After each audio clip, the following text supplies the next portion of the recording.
Actually, the fact that the infected zombies arrived with such overwhelming force wasn't necessarily a bad thing, if looked at from a certain angle. It was as if they were announcing their arrival to the world in the most brazen way possible. People would respond with maximum caution, quickly realizing these new zombies were different. Just a minor scrape could lead to infection and death. Unlike in her previous life, when they'd crept in silently, causing massive casualties before anyone discovered the truth. But precisely because they came so suddenly, striking in the dead of night while people slept, it was easy to imagine how many had died without even seeing it coming. Bian Changxi wasn't worried about the fate of the nation or its people. Her real concern was Bian Quang. In her past life, Bian Quang had remained healthy and survived nearly a full year. The catastrophe known as God Loves Lies hadn't touched him, so this time around, she hadn't thought to warn him about anything. But now that history had already changed, would he still remain unharmed? And what about Chen Yisha? Was she doing okay? What about Bai Heng, all the way across the ocean? How was he faring now? And of course, Gu Shu. Bian Changxi truly hoped he was still alive and safe. Unfortunately, the first three were impossible to reach. As for the last, well, better not to contact him. That would be awkward. More troubling still, the shift in history meant her past life experiences might now be useless. She could no longer predict what would happen next. Would unforeseen events or powerful new figures emerge? The uncertainty gnawed at her. What worried her most was not knowing what had caused history to change in the first place. With these thoughts swirling in her mind, and the sounds of horror unfolding just beyond her walls, Bian Changxi had no chance of falling asleep. She checked the time, past 3 a.m. After sitting in silence for a while, she walked into the living room, turned on 2 flashlights, and began gathering the scattered food and supplies on the floor, stuffing them into the Jade Bracelet farm. There was no need to sort them. Once inside, the farm's warehouse would automatically categorize everything. The only downside was that she had to touch objects with her left hand, the one wearing the Jade Bracelet, to collect them. She remembered that once the farm upgraded and expanded enough, she'd only need to wave her hand, and everything within her sight would be absorbed instantly. That would truly be convenient. By the time she finished clearing the floor, her back ached. She then moved on, stowing the bed, wardrobe, and desk from the bedroom, the sofa, coffee table, chairs, and water dispenser from the living room, and the toiletries, comb, and hair dryer from the bathroom. The kitchen she left untouched for now. The gas was still on, and she'd need it to cook later. This suite had never been lived in, so all the furniture was brand new. It would have been a waste not to take it. Even if she might find better things later, Bian Changxi had long developed the habit of never wasting a single resource. In the apocalypse, especially during the first few years before technology caught up, every scrap mattered. Besides, the farm's warehouse was huge. There was plenty of room. After the thorough looting, the apartment felt much more spacious. Standing in the center, at the edge of the flashlight's beam, she heard a loud thudding from the ceiling above, probably someone upstairs fighting zombies. The vibrations made her chandelier sway dangerously. She stepped aside, lowered her head, and focused. With a sharp flick of her hand, a thumb-thick, dark green vine shot out like a whip, instantly wrapping around the stainless steel bars of the security window outside the living room, the other end coiling around her wrist. She pulled back, first gently, then with increasing force. The steel bar slowly bent, then snapped with a metallic ping. Bian Changxi lost her balance momentarily, stumbling back 2 steps before regaining her footing. Startled, she quickly retracted the vine and examined it closely. Only faint scrapes marred its surface. She was overjoyed. Her wood-type ability was far tougher this time. She was only rank 1 now, by all logic. The vines she produced should have been flimsy, neither strong nor resilient, certainly not capable of withstanding such strain. Looking closer, she noticed faint red streaks inside the vine stem. They darted like lightning before vanishing. She didn't understand what they were, but instinctively sensed it wasn't a bad sign. She shrugged and dismissed it. She steadied herself again, facing the TV wall. Taking a slow breath, she gathered her ability and flicked her hand, sending 2 wooden spikes flying. Ping ping, they struck the wall, but before she could feel any satisfaction, the exposed ends drooped, then fell off entirely. Bian Changxi twisted her mouth. Walking over, she saw the white wall bore only 2 shallow dents, barely more than scuff marks with dust scattered around. Zombie bones were far harder than walls. Frustrated, she picked up the thick wooden spikes and weighed them in her hand. On impulse, she shoved both into the wall with force. The wall didn't break, instead the spikes splintered, and the impact sent a jolt up her fingers, making them cramp. She rubbed her sore hand, annoyed, when a noise behind her made her turn. A zombie's grotesque, horrifying face loomed right before her. Despite her strong mental fortitude, she nearly jumped. Then she saw the creature was clinging to the outside of the security window. Earlier, during her vine test, she'd opened the curtains and the window. The zombie had been pushed down from upstairs during the fight and somehow managed to hang onto her security bars.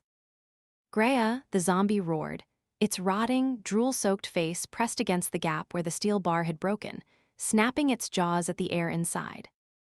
Bian Changxi examined it carefully and immediately understood.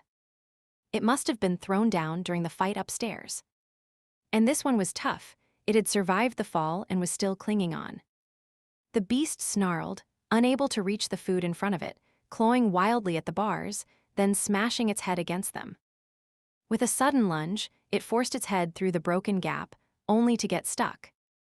Its bulging, pupilless eyes glared inward. Blood and foul yellow slime oozed from its mouth, pooling on the ground and spraying with each guttural roar. Its arms stretched desperately toward her, shaking the entire security window. Bian Changxi stared silently at the creature.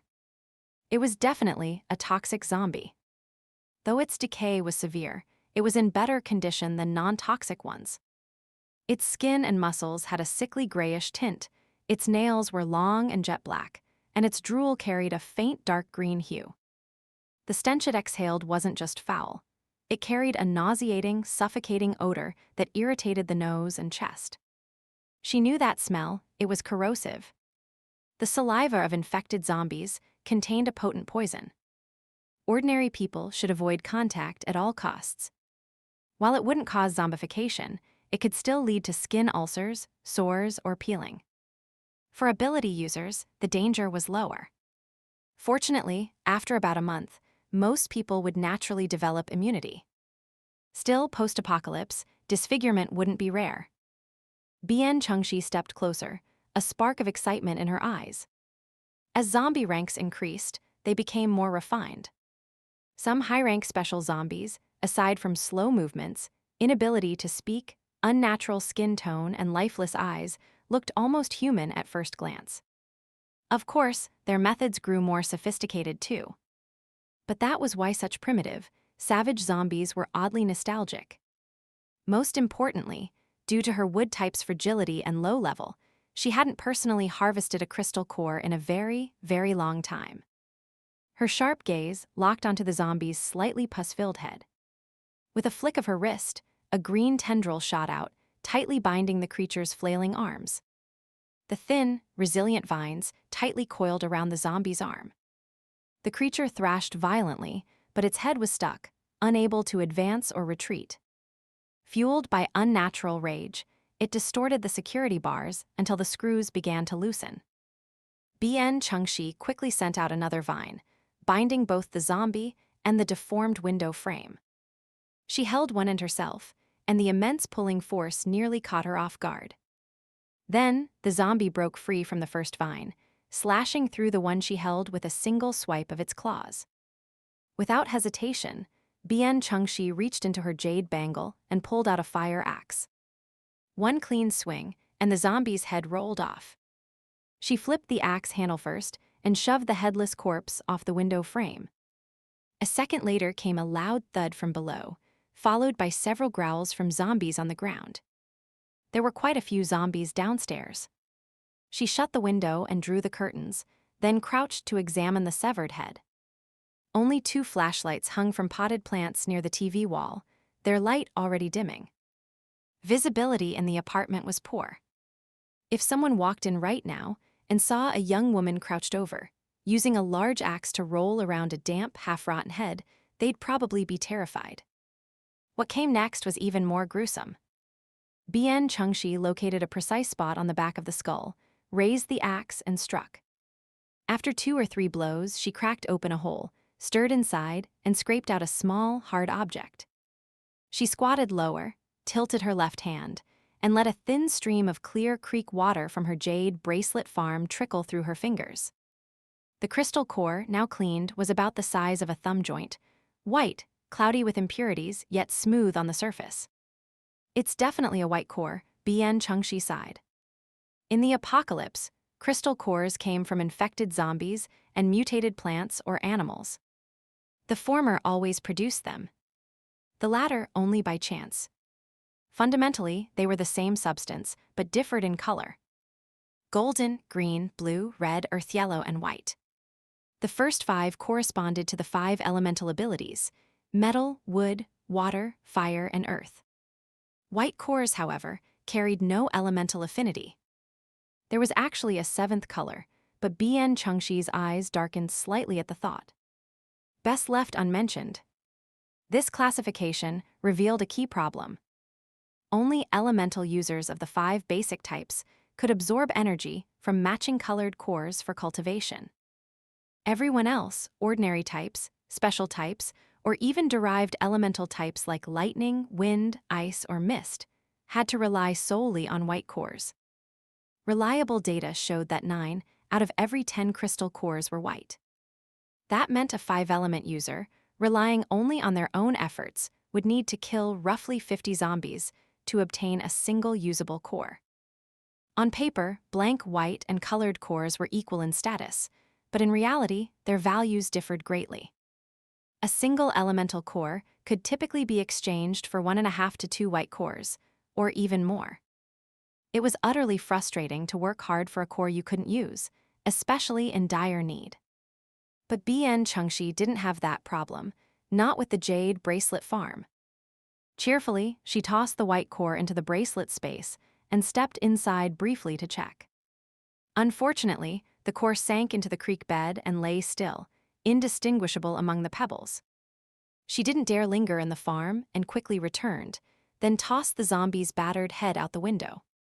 She washed her hands with creek water, picked up a flashlight, and went into the kitchen. Grabbing a large basin, she scooped rice, added water, rinsed it clean, and poured it into a pressure cooker. Thank goodness the landlord left behind a brand new pressure cooker.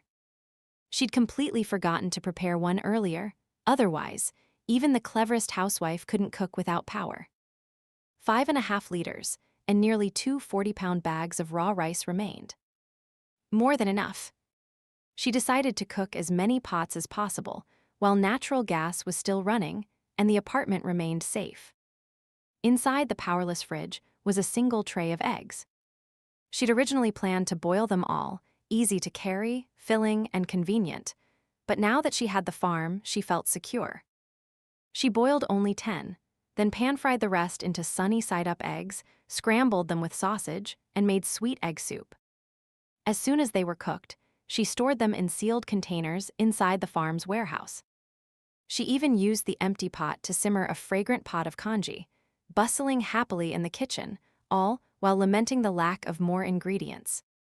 Just before dawn, a cry for help echoed from outside the apartment. The security door shook under heavy pounding as a man shouted, "Help! Help! Open the door. There's a zombie." Bian Changxi was in the middle of eating a fried egg with steamed rice, using chopsticks to pluck a strip of moist beef jerky from a can and pop it into her mouth. This brand of beef jerky is surprisingly delicious, satay flavor chewy. I'll definitely take more when I raid the supermarket next time. Chewing slowly, she moved to the peephole and saw a disheveled, panicked man. He pounded the door while glancing nervously behind him, as if something was chasing him. Her eyes narrowed slightly. His gaze was shifty, his expression fake. Something's off. She waited. No zombie appeared. Shaking her head, she turned back to her meal. Damn you, bitch. Open the door. I know you're in there. After the act failed to work, the man outside kicked the door in fury. Bian Changxi's eyes turned cold, but she still ignored him.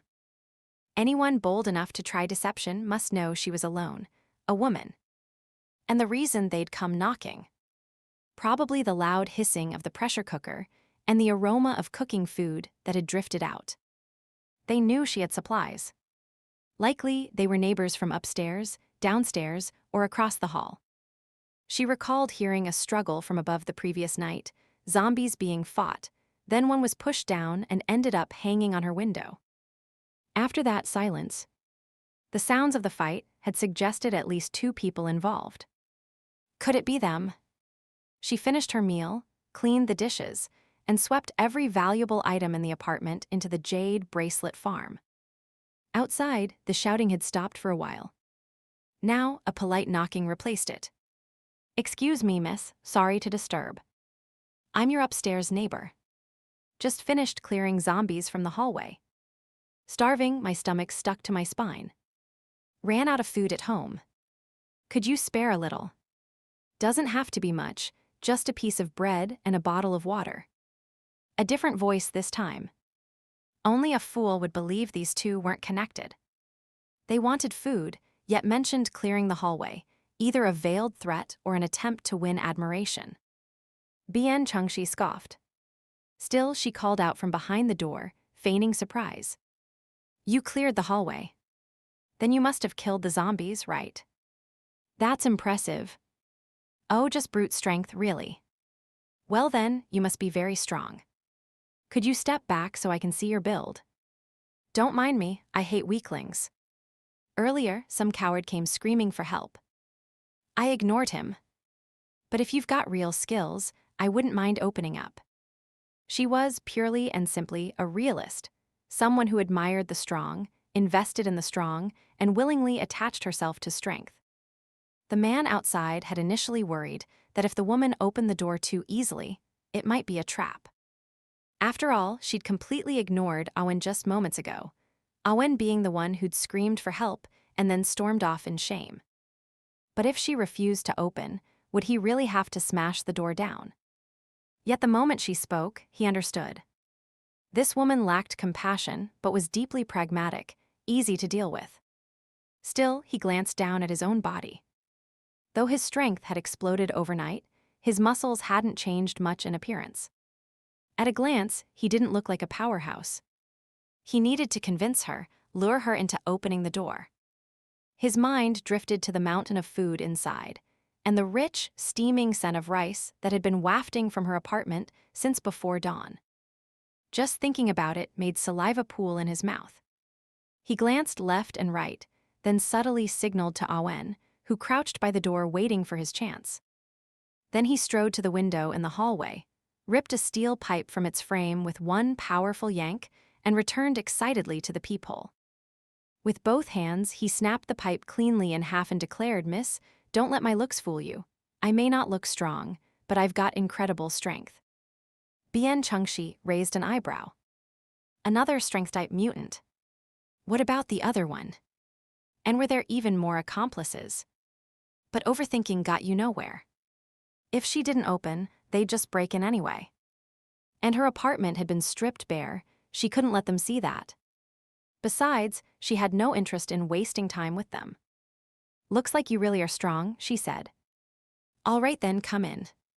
She unlatched 3 safety locks, and on the final one, she pushed the door open. Just as a female voice inside shouted, "Don't open it." A figure lunged through the gap, clawing at the doorframe, face twisted with greed as he tried to force his way in. Bian Changxi instantly recognized him, the one who'd been screaming for help earlier. She smirked slightly, raised her fire axe high, and brought the blunt side crashing down on his crown. Awen didn't even have time to scream. His eyes rolled back and he collapsed. Bian Changxi kicked him aside, stepped swiftly out, and slammed the door shut behind her. The strength mutant, standing face to face with her, finally reacted, swinging both halves of the steel pipe at her. She splayed her fingers, and a vine shot out, wrapping tightly around his ankles. She sidestepped just as he lunged forward, and he face-planted exactly where she'd been standing, his forehead slamming into the security door with a thunderous crack. She walked over, smiling, and said to the dazed man, trying to rob me, "Try again in your next life."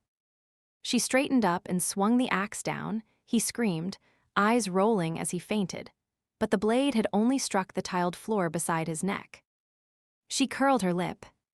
"With this kind of nerve, what makes you think you can survive out here?" She waited a moment. No one came out from the floors above or below. Seemed these two hadn't brought more backup. Then she turned toward apartment 304. The source of that don't open. Shout earlier. She remembered. A family of 4 lived there. Somehow, they'd survived both waves of the zombie outbreak unscathed. Bian Changxi felt a twinge of obligation.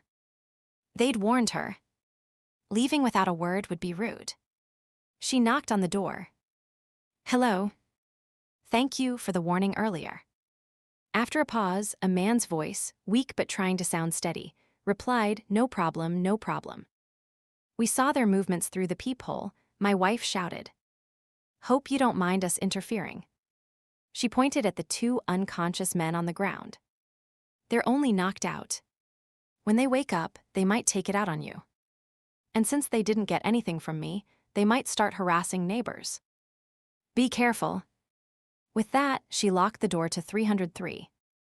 The key slid into her pocket, but actually disappeared into her jade bangle. She turned to leave. Click. The door to 304 opened a crack. A boy, 13 or 14, peered out with wide, bloodshot eyes. "Big sister. Are you leaving?" She nodded. The boy was clearly dehydrated. "Not coming back." "Number then. Where are you going?" Bian Changxi stayed silent. The boy grew nervous, stammering, "We're almost out of food and water. My parents want to go look for supplies, but they don't know how." "Big sister, you're strong. You know how to deal with those monsters, right?" "And where should we go if we leave?" His parents yanked him back, pulling him behind them. The door opened wider. Bian Changxi saw a young couple, clearly not old but worn to the bone. Behind them stood a little girl, 7 or 8, clutching a ragged doll, eyes empty, fingers gripping her father's shirt. All of them were emaciated, though the children looked slightly better, likely because the adults had prioritized feeding them. The couple bowed repeatedly, apologetic. Sorry. The kids always asking questions and bothering people. Bian Changxi felt a quiet disdain. After 7 years in the apocalypse, people this timid were the lowest of the low. And judging by their clothes, they'd never fought a single zombie. It had already been 4 days. Didn't they realize they had to adapt? Not just for themselves, but for their children. But it wasn't just about courage. It was about responsibility. Still, she looked at the little girl, frozen in fear, clinging to her father, and sighed inwardly. To kill zombies, you mustn't be afraid. Your goal is to decapitate them. And remember, any bite or scratch will infect you, turning you into one of them. As for where to go next, the government broadcast says survivors should head to the new planning zone. If needed, the military will come to lead people to Sioux City's base. She paused, then looked at the boy. I suggest you move fast. Zombies will only multiply. This area will soon be a sea of the dead.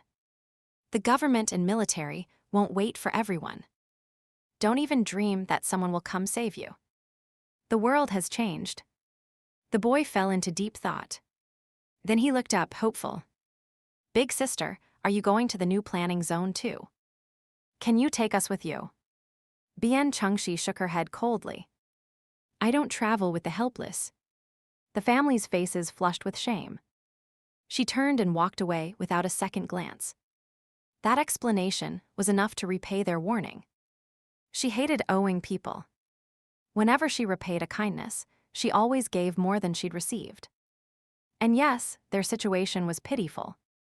Millions were suffering like this, desperate, broken. She couldn't save them all. But having seen them with her own eyes. Fine. Ju Yunhwa had once said she was cold, decisive, and vengeful to a fault. But still, inconveniently, she'd occasionally show mercy. What an infuriating flaw. His betrayal had chilled her gaze even further, yet it hadn't erased that flaw. But thinking about it, maybe that wasn't so bad. She'd offer advice, yes, but she'd never be stupid enough to bring those four along. As for why she didn't leave them food, her hands were empty, and she couldn't retrieve anything from her jade bangle right now. Besides, the two unconscious men probably had some supplies on them. If the boy wasn't capable of taking them, that wasn't her problem. So long as she kept the balance right, holding onto a shred of humanity wasn't a bad thing. The hallway was clear of zombies, but also showed no signs of combat. That strength mutant was indeed all talk. Bian Changxi pulled a black hiking backpack from her jade bangle. She stuffed it with a few rations for show, then quietly retrieved her motorcycle. The residential complex was crawling with zombies, but she had no time to deal with them. Mounting the bike, she skillfully cut through the swarm, burst out of the apartment complex, and sped toward her first destination. Before infected zombies appeared, most water sources had already become black and foul-smelling due to contamination, accompanied by regional and eventually widespread power outages, plunging human society into a primitive state. Soon after, household food supplies ran out, forcing most residents to venture outside in search of water and food. This led to mass looting of malls, supermarkets, and grain warehouses. But Bian Changxi wasn't here for that. She had her farm. The appeal of ready-made food was greatly diminished. With 7 years of foresight, she knew that limited, essential consumables mattered far more than food that could be scavenged in bulk. First, petroleum. Second, ammunition. Ammunition was nearly impossible to obtain unless one raided a police station or precinct. Petroleum, however, was much easier to secure. She'd already marked every gas station on her map and selected several high-value targets. High-value meant oil tankers. Compared to filling up car tanks and carrying away a few barrels, seizing a fully loaded oil tanker was a one-time, long-term solution. But oil tankers weren't like fire trucks. They didn't stay parked in station yards. They typically delivered fuel and left immediately. Bian Changxi rarely saw oil tankers parked at gas stations. Large facilities like Sinopec depots or branch terminals often had them, but those locations were distant and dangerous. It was better to try her luck at a major gas station. In her past life, she'd encountered a team that had grown wealthy selling fuel. They even had several oil tankers. When she asked, she learned one member had been an oil tanker driver. He and 2 coworkers had stopped at a gas station during delivery due to a minor accident, only for the apocalypse to strike that very night. Their truck and fuel remained untouched, giving them a massive advantage. Her former team leader had slapped his thigh in regret. They'd passed right by that same gas station. Now, after riding 20 kilometers, Bian Changxi pulled over and gazed at the large Siha gas station beside the highway. 3 oil tankers were parked inside the yard. She exhaled softly in relief. Thankfully, they hadn't been driven away yet. Choosing to rent in Xinfeng district hadn't been random. She'd wanted proximity, to strike first when opportunity arose. She stood facing the wind, observing for a moment, then frowned slightly. This was one of the main routes from the Old City to the North City New Zone. The highway ahead led directly to the expressway.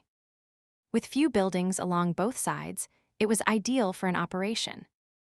But the gas station itself was large, complete with staff dorms, a fast food restaurant, and a convenience store infested with zombies. She could see several wandering inside the buildings, and 2 more patrolling the open yard. She couldn't fight this many at once. It was only 6:30 a.m. Soon, others would pass by, then things would get messy. As if summoned by her thoughts, 3 vehicles approached from the direction she'd come. An off-road SUV, a bus, and a cargo truck. The more she looked, the more familiar they seemed. Damn it, wasn't this the infamous Tiger Squad, the very team that had profited from selling oil? She immediately mounted her motorcycle, sped down the grassy slope into the station, and dodged the 2 zombies lunging at her. Jumping off, she stowed the bike, then pressed her left hand against the oil tankers, swiftly storing 2 in her farm. After a moment's hesitation, she left the 3rd one behind. Engine sounds grew louder. Without pausing, she dashed into the convenience store. The interior was chaotic, shelves toppled, snacks and bread scattered everywhere, dried blood trailing across the floor, leading all the way out to a Volkswagen Sagittar parked outside. Bian Changxi deduced the owner had entered for supplies, been spotted and attacked by a zombie inside, failed to escape, and was ultimately bitten to death in his own car. That explained the zombies outside. She quickly grabbed the only intact shelf's contents, cookies and instant noodles, and transferred them to her farm, all while watching the outside. The 2 zombies had chased her briefly, but the arrival of the convoy brought more human presence. They abandoned her and charged toward the newcomers. Moans of hunger echoed from the fast food restaurant and dormitory building. Damn, so many zombies. Weren't you saying there were 3 oil tankers? Why's there only 1?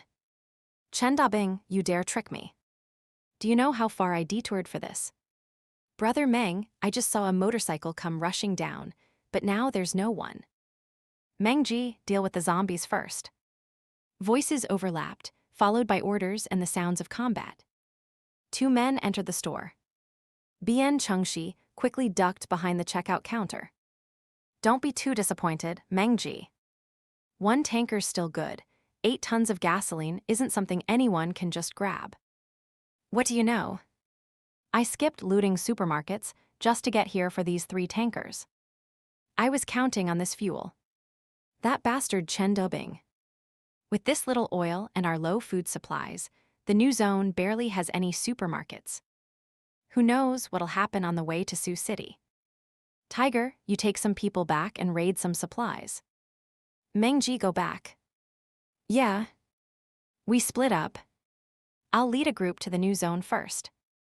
You stay and handle our supplies. I'll make the arrangements now. He strode out the door. 2 of you gather food. Inside the store, Jiang Hu stood alone, smirking bitterly. Leaving me behind as logistics while you go ahead to build connections. Will I be even more dependent on you later? Brilliant plan. But then he remembered Li Meng's near-miraculous ability, and his expression darkened. Just wait till I have an ability too, I'll make you pay. Bian Changxi raised an eyebrow. In her previous life, Tiger Squad had become quite influential in Sioux City base. They'd made their first fortune selling fuel, arrived early at the base, and understood social dynamics well. They'd seized the golden opportunity to establish the Tiger Hunting Squad, gaining notable influence.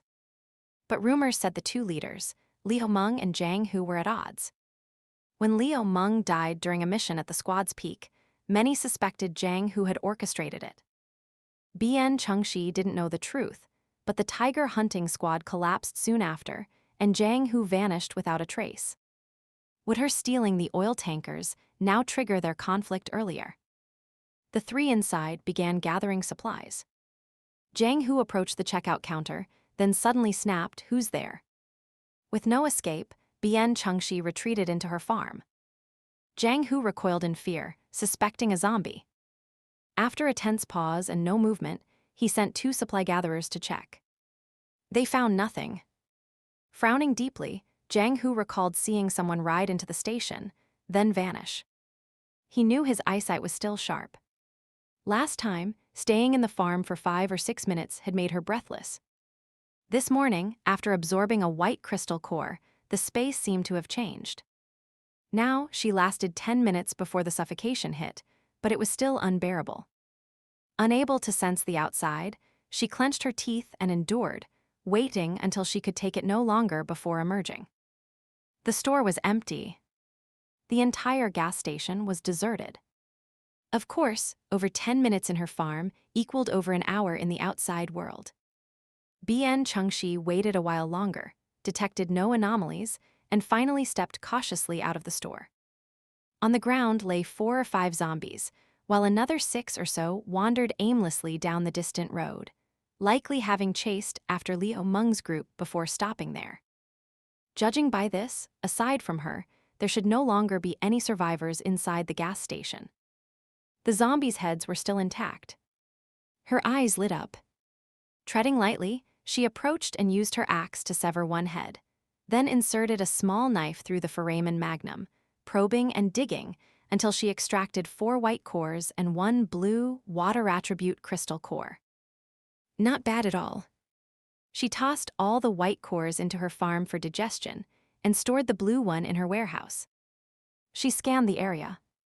There were plenty of abandoned vehicles. Leaving without taking one would be a waste. Among them, the Santana stood out as the best conditioned. She walked over and found the keys still in the ignition. Sorry, she muttered, dragging the owner's corpse, still wearing his tattered suit, out of the car. Her hands brushed against something hard in the pocket. She pulled it out, a black remote key. Glancing at the key already hanging in the ignition, she pocketed the spare one, removed the seat cushion, cleaned out the debris, refueled the tank with practiced ease, and climbed inside. She started the engine, testing forward and reverse movements. As the sound attracted nearby zombies, she was about to hit the gas, when suddenly, her expression froze as if she'd seen a ghost. 2 men yanked open the doors and jumped in. The one in the passenger seat pressed a cold handgun against her temple and swiped aside the knife beside her. Drive. Bian Changxi glanced sideways. Zhang Hu. He hadn't left after all. Was he lying in wait? She pressed her lips together. The zombies were closing in. She stomped on the gas, yanked the handbrake, executed a sharp drift that sent 2 flanking zombies flying, and sped onto the highway. Head toward Old Town, Zhang Hu ordered. Impressed by her driving skills, he gave a mental nod. This girl had some talent. He studied her, then tossed her backpack from the passenger seat to his henchman in the back. Check it. The man quickly rummaged through. All food. Zhang Hu was surprised again, no weapons at all. He glanced over, grabbed a carton of pure milk, had his man open it, and gulped down a large swig. A deep sigh rose in his chest. He hadn't enjoyed milk like this since the apocalypse began. Liu Meng kept food supplies under tight control, but who knew how well that bastard was feasting behind closed doors? He asked, "You came out of the convenience store." But I searched several times and never saw you. Bian Changxi kept her eyes on the road. The gun barrel jabbed harder. The car swerved. She quickly stabilized the wheel and said flatly, "My ability is invisibility." Zhang Hu's eyes lit up. Ability? You have an ability. Invisibility. You can actually turn invisible. Bian Changxi looked at him with disdain. Zhang Hu seemed to realize he'd sounded too naive and cleared his throat. Why were you hiding? You're a big group, and you don't look like decent people. I was just trying to find food, didn't want trouble. I saw someone ride a motorcycle into the gas station earlier. Was that you? Where's your bike? And what about the 2 missing oil tankers? That wasn't me. I was inside the convenience store the whole time. I saw someone come down the road, but then they vanished in a blink. As for the oil tankers, I have no idea. Why would I care about things I can't eat? What did that person look like? Didn't get a good look too fast. Zhang Hu examined the contents of the backpack, then suddenly sneered. He jammed the gun hard under her chin. At least lie convincingly. When did you enter the store? Why didn't the zombies eat you? And if you were in there, why is your bag almost empty? Her head was forced back as far as it would go, pain flaring across her jaw. Struggling to keep her eyes on the road, the car veered erratically. I'm driving. Stop the car. Bian Changxi halted. Zhang Hu's henchman jumped out, dragged her from the driver's seat, and shoved her into the back. Jiang Hu took the wheel and resumed driving. He grabbed a fistful of her short hair, yanking her close, and pressed the gun to her temple again. "Tell the truth, or I'll blow your head off." "Blow my head off, you bastard." Fury surged within her, along with a sharp self-rebuke. She'd been careless, first, stealing the oil tankers. Second, stepping out of the convenience store too soon. She'd underestimated her opponent's patience, attention to detail, and cunning. And because she was a reincarnator, she'd grown overconfident. She was grateful, at least, that she hadn't retrieved anything from her farm in front of Jiang Hu. Otherwise, the farm would have been exposed. Though she could have claimed to be a spatial ability user. But even then, the oil tankers and motorcycle might still be at risk. "Through gritted teeth," she said, "I arrived just moments after the motorcyclist. I used invisibility to enter the store. While invisible, zombies can't detect me. Why didn't I take more food?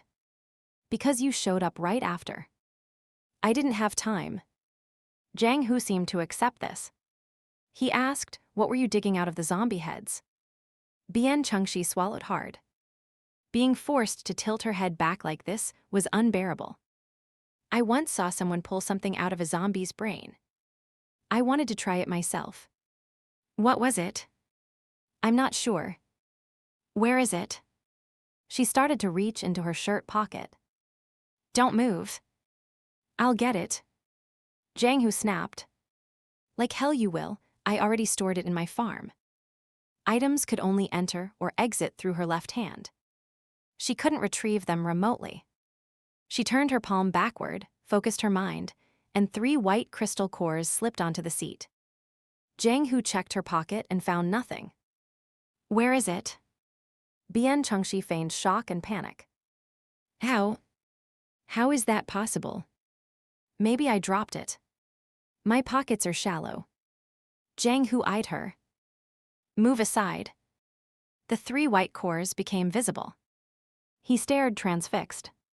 He'd never seen anything like this, something growing inside a zombie's brain, looking like a gemstone. It had to be valuable. "Now." "Give it to me." He let go of her and took the cores, examining them closely, turning them under the light, then narrowing his eyes suspiciously. "Only 3 from 5 zombies. 2 didn't have any." "Seems so." His henchman kept peeking back. "Boss Zhang, what are these?" "Mind your driving." Jiang Hu stuffed the cores into his own pocket. "I'll show them to Liu Meng later, he'll know what they are." As if Liu Meng's some kind of elemental analyzer, Bian Changxi thought bitterly. But she knew he'd just keep them for himself. Touching her swollen temple, she hid the cold fury in her eyes with her palm. "Should I eliminate these 2? Judging by appearance, neither had abilities. She could use vines to disarm them first, bind them, then slit their throats, one by one. Not difficult. Only needed to avoid causing a crash during the struggle. Her fingers twitched slightly, just as a truck appeared around the corner ahead. The Santana stopped. 2 men jumped out and approached. "Boss Zhang, you're here." They glanced at Bian Changxi. "You risked waiting all this time for this woman. Doesn't look special." "Well, she's pretty, but barely has any meat on her." Jiang Hu smirked at Bian Changxi. "Don't underestimate her. She's an ability user." "An ability user? Really? Can she build earth walls like Boss Liu?" They instantly looked impressed. Jiang Hu felt a pang of resentment. So what if he can make a few dirt walls? Why the damn ah? "Just you wait, one day I'll surpass him." "She's not like that," he said. "Her ability is invisibility." "Right, miss. What was your name again?" "Li Shin," Bian Changxi lied smoothly. "Oh, Miss Li." Jiang Hu turned to his 3 men. "We'll need her help finding supplies later. Miss Li, you'll help us, won't you?" Tesco was a large supermarket on XX Road. The building had 4 floors. The first floor housed various storefronts. The 4th was dedicated to leisure and entertainment, while the supermarket itself occupied the second and third floors. On either side of Tesco were cold drink shops, fast food restaurants, pastry stores, and accessory boutiques. The signs of KFC and Mr. Steak stood out especially. In front of Tesco, the parking lot was cluttered with abandoned cars, several large trucks, and SUVs. One of the trucks still had a driver waiting inside. The ground was littered with fresh remains of both zombies and humans. Dozens of zombies blocked the tightly shut supermarket doors, and the sounds of shouting and fighting coming from within suggested that a group of people had stormed inside not long ago. Zhang Hu's men parked in the shadow of a street corner, nervously watching the shrieking zombies. "Boss Zhang, what should we do? Should we try another place?" Zhang Hu cursed, "We've already tried 3 other spots. Everywhere's like this." His underling thought to himself, "What's the point of yelling at me? I'd love to find a big supermarket wide open with no one around, so we could just walk in and take whatever we wanted." But every place was either in a busy downtown area swarming with zombies or already occupied. At the last location, a gang of ruthless bandits had cleared the area. Anyone who got close got a gun pointed at them. Damn it! Where did these freaks come from? "So, what should we do, Boss Zhang?" Zhang Hu took a deep drag from his cigarette. "If we can't grab a big one, we'll go for the small ones. I refuse to believe even a convenience store is beyond reach. Drive over to that intersection." Suddenly, Bian Changxi pointed. "Look, that truck driver." Zhang Hu and his man turned. The driver was an old man, cowering inside the cab, trembling as he occasionally leaned toward the window to peek outside. "What about him?" "Huh? That's strange, Boss Zhang. The zombies aren't attacking him." Zhang Hu squinted. "Damn, look at that. He's wearing a string of garlic around his neck. Does that actually work?" Bian Changxi said calmly, "He's not just wearing garlic. He's mashed it up and smeared it all over his body. He's also rubbed zombie brain matter, saliva, and bits of flesh on himself. That's how he's fooling them." The underling gagged. "That's disgusting." Zhang Hu eyed her. "What's your point?" Bian Changxi replied, "The convenience store at the intersection is already taken. You'll need to pick another target. There's a pedestrian street that way, plenty of small supermarkets nearby. But driving won't work. It'll draw every zombie around. If you want to get in and out safely, you'll have to go on foot and make some preparations first. Otherwise, you won't get 10 steps before the zombies tear you down." She added, "You brought me along as your suicide squad, didn't you? I just don't want to die because of your stupidity." Zhang Hu snapped, "Watch your tone. You think I won't shoot you right here?" She turned away indifferently. She could have played the delicate, helpless flower to lower his guard, but Bian Changxi knew Zhang Hu was deeply suspicious. Acting cold, aloof, and ungrateful might actually make it more believable that she'd survived alone. It fit her story better. Besides, she had no intention of groveling for his approval. Coldness was safer. He wouldn't kill her over attitude alone. Just then, Zhang Hu's man cried out, "Boss, look." Sure enough, 5 or 6 people had entered the convenience store at the intersection and were fighting 2 zombies inside. Zhang Hu frowned. How did I miss them? Good thing they hadn't gone over. Those people were armed. With only 5 of them, including this woman, they'd get driven out in seconds, maybe even thrown to the zombies as a distraction. He turned back to Bian Changxi. "All right, what kind of preparations do we need?" "We don't have garlic. We can take zombie clothes and wear them." "That should help," she answered. Garlic was practically useless. The old driver hadn't been noticed because his windows were sealed tight and he'd smeared zombie fluids on himself. But those were toxic. Within 2 hours, the old man would be covered in rashes. Bian Changxi scanned the area. Near the car were 2 dead zombies. They'd been smashed to bits, but their clothes were still somewhat intact. Zhang Hu looked at her twice. "Fine. Go get 3 sets of zombie clothes. And while you're at it, dig out the stuff from their brains. Don't try anything funny, I've got my gun on you. She'd expected that. I'll need a tool for digging. He tossed her the small knife from the car. Bian Changxi peered left and right through the window, then checked the rearview mirror before quietly stepping out into the sunlight.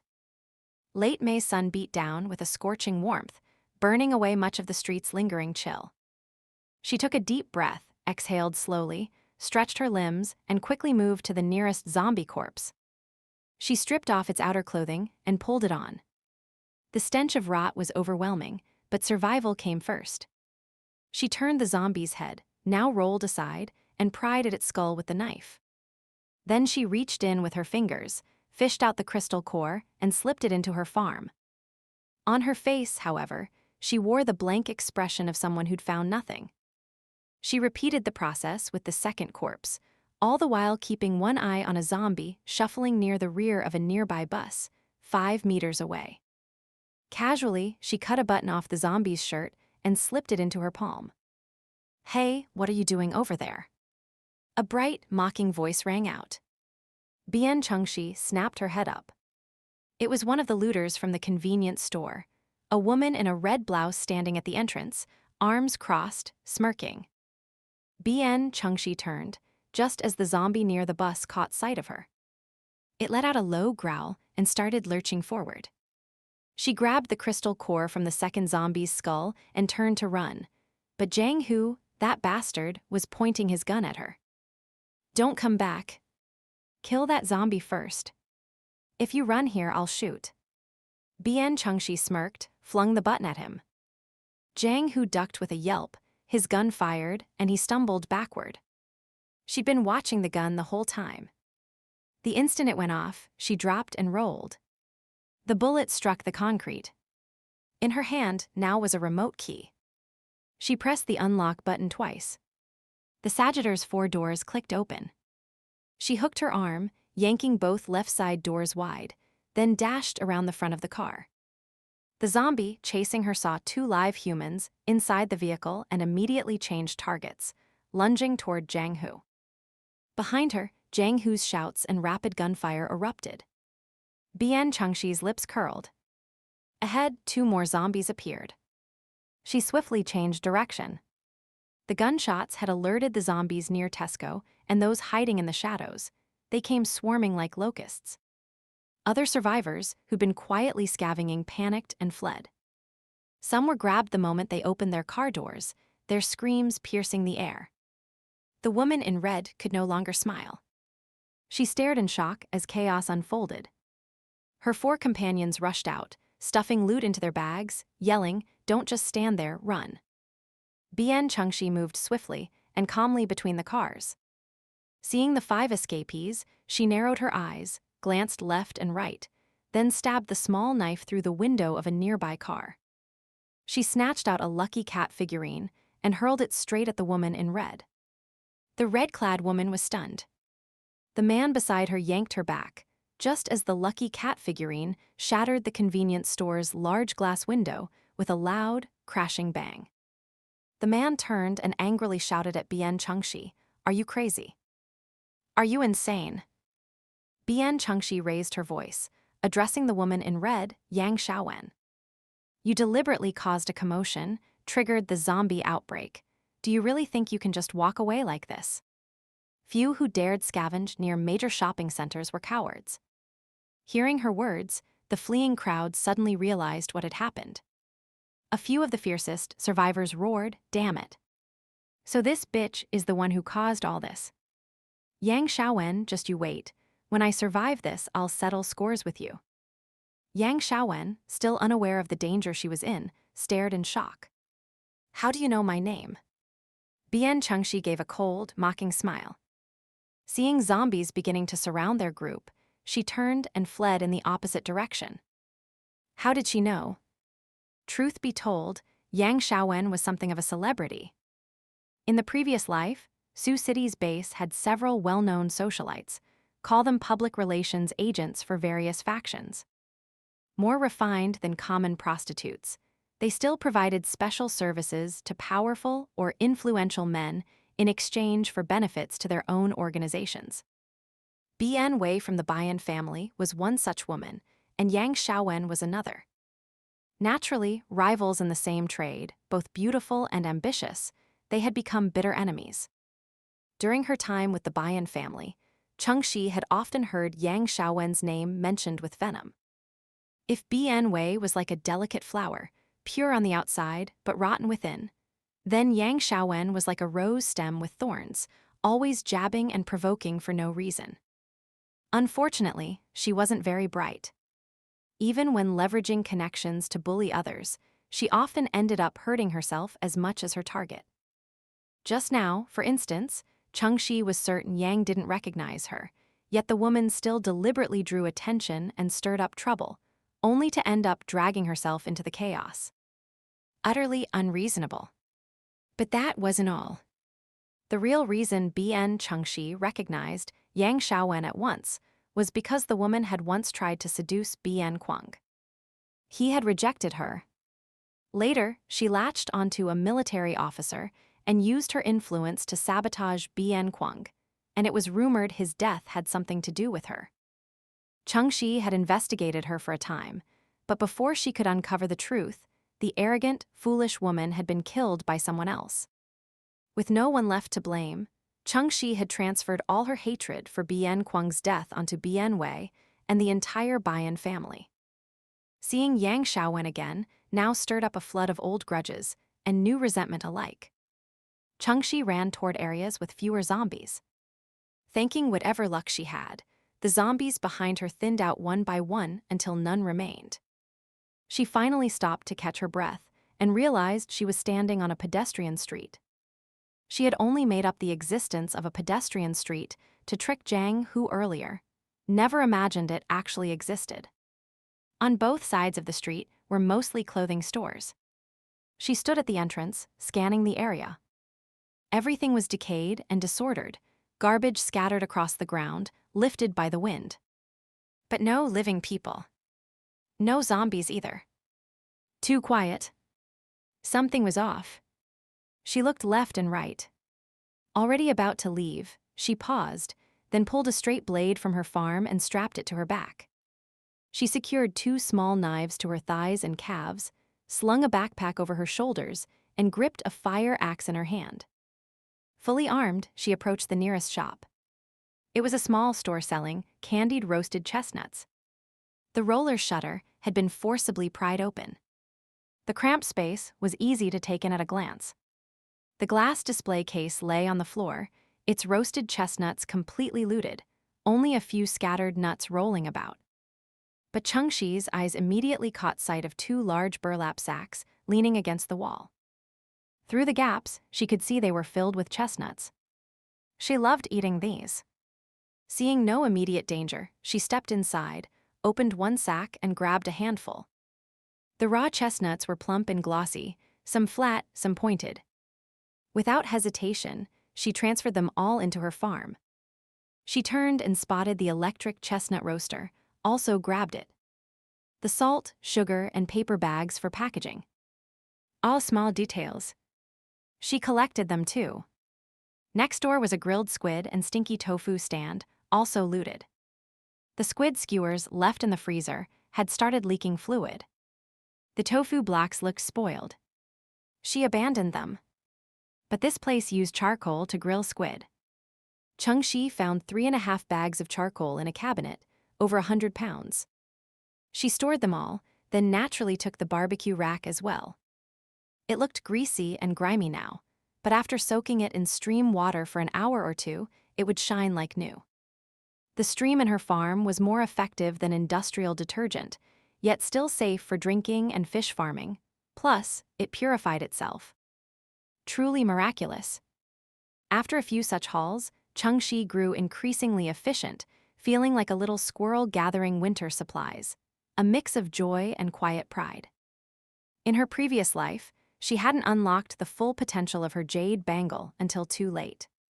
She'd never experienced such unrestrained, satisfying looting, grabbing everything useful, interesting, or simply desirable and stashing it away. She entered several clothing stores, collecting large quantities of men's and women's clothes and shoes in all sizes. Jiang City would fall soon, and all these items would rot alongside the zombies. It was a pity. Whether she'd use them or not, she'd take them now. Still, she didn't clear out everything, left most behind for any survivors who might pass through later. The next shop was Urban Beauty, a lingerie store. Innerwear was a small priority. Changxi was about to push the door open when a sudden, intense, icy sense of danger flashed through her. She jerked back, hiding beside the wall, and cautiously peered inside. Frosted window paper covered the glass door, splitting her view into strips, but she could still see a girl inside, picking through a pile of clothes. Whenever she found something she liked, she reached out, and the item vanished into thin air. Changxi was slightly startled. Spatial ability. She studied the girl carefully. Wearing a sweater and jeans, about 160 cm tall, roughly the same age as herself. Despite being filthy and smudged, her face like a stray cat's, she was clearly a pretty, delicate-looking girl. Changxi frowned. Spatial-type users had extremely low combat power. Their ability was both rare and highly practical, so valuable that they were always guarded by teams. It was rare to see one traveling alone. In her previous life, her team had a spatial girl who was practically treated like a princess. Unless this spatial user wasn't weak. Unless she was actually strong, perhaps even, Changxi's hand instinctively touched the jade bracelet on her left wrist. The girl seemed to sense something. She turned and spotted Changxi, her face flashing with terror. She frantically grabbed a steel rod and raised it defensively. Changxi's guard dropped slightly. The girl was clearly a novice, very inexperienced. She pushed the door open. "You don't need to be nervous." Suddenly, her eyes sharpened. She flicked her hand, drawing the small knife from her thigh and throwing it. The girl screamed, dropped the rod, and covered her head. Just as she closed her eyes, she heard the knife slice through the air, then a sharp pain in her shoulder as she was flung backward. She crashed into a row of clothing racks, tumbling into a pile of pajamas. She scrambled up, dazed, and opened her eyes, only to feel her legs go weak. The short-haired woman, who had been at the door, was now standing directly in front of her. And facing her was a tall, horrifying zombie, its left side bulging with grotesque tumors. Realizing she had been trapped in the same room as this monster for so long, the girl nearly fainted from fear. She sat frozen on the ground, stunned.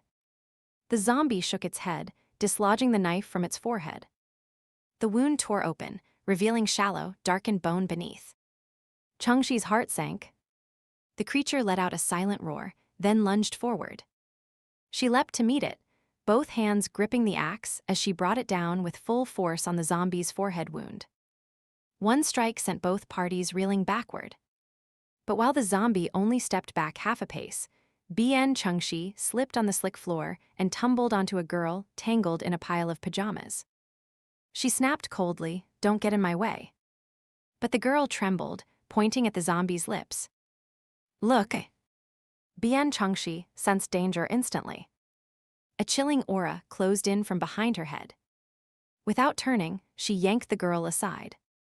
Where they'd just been, two massive ice spikes now pierced the floor, wisps of frost still rising from their surfaces. An ability. This zombie had evolved an ability. No wonder the entire street had been devoid of other zombies.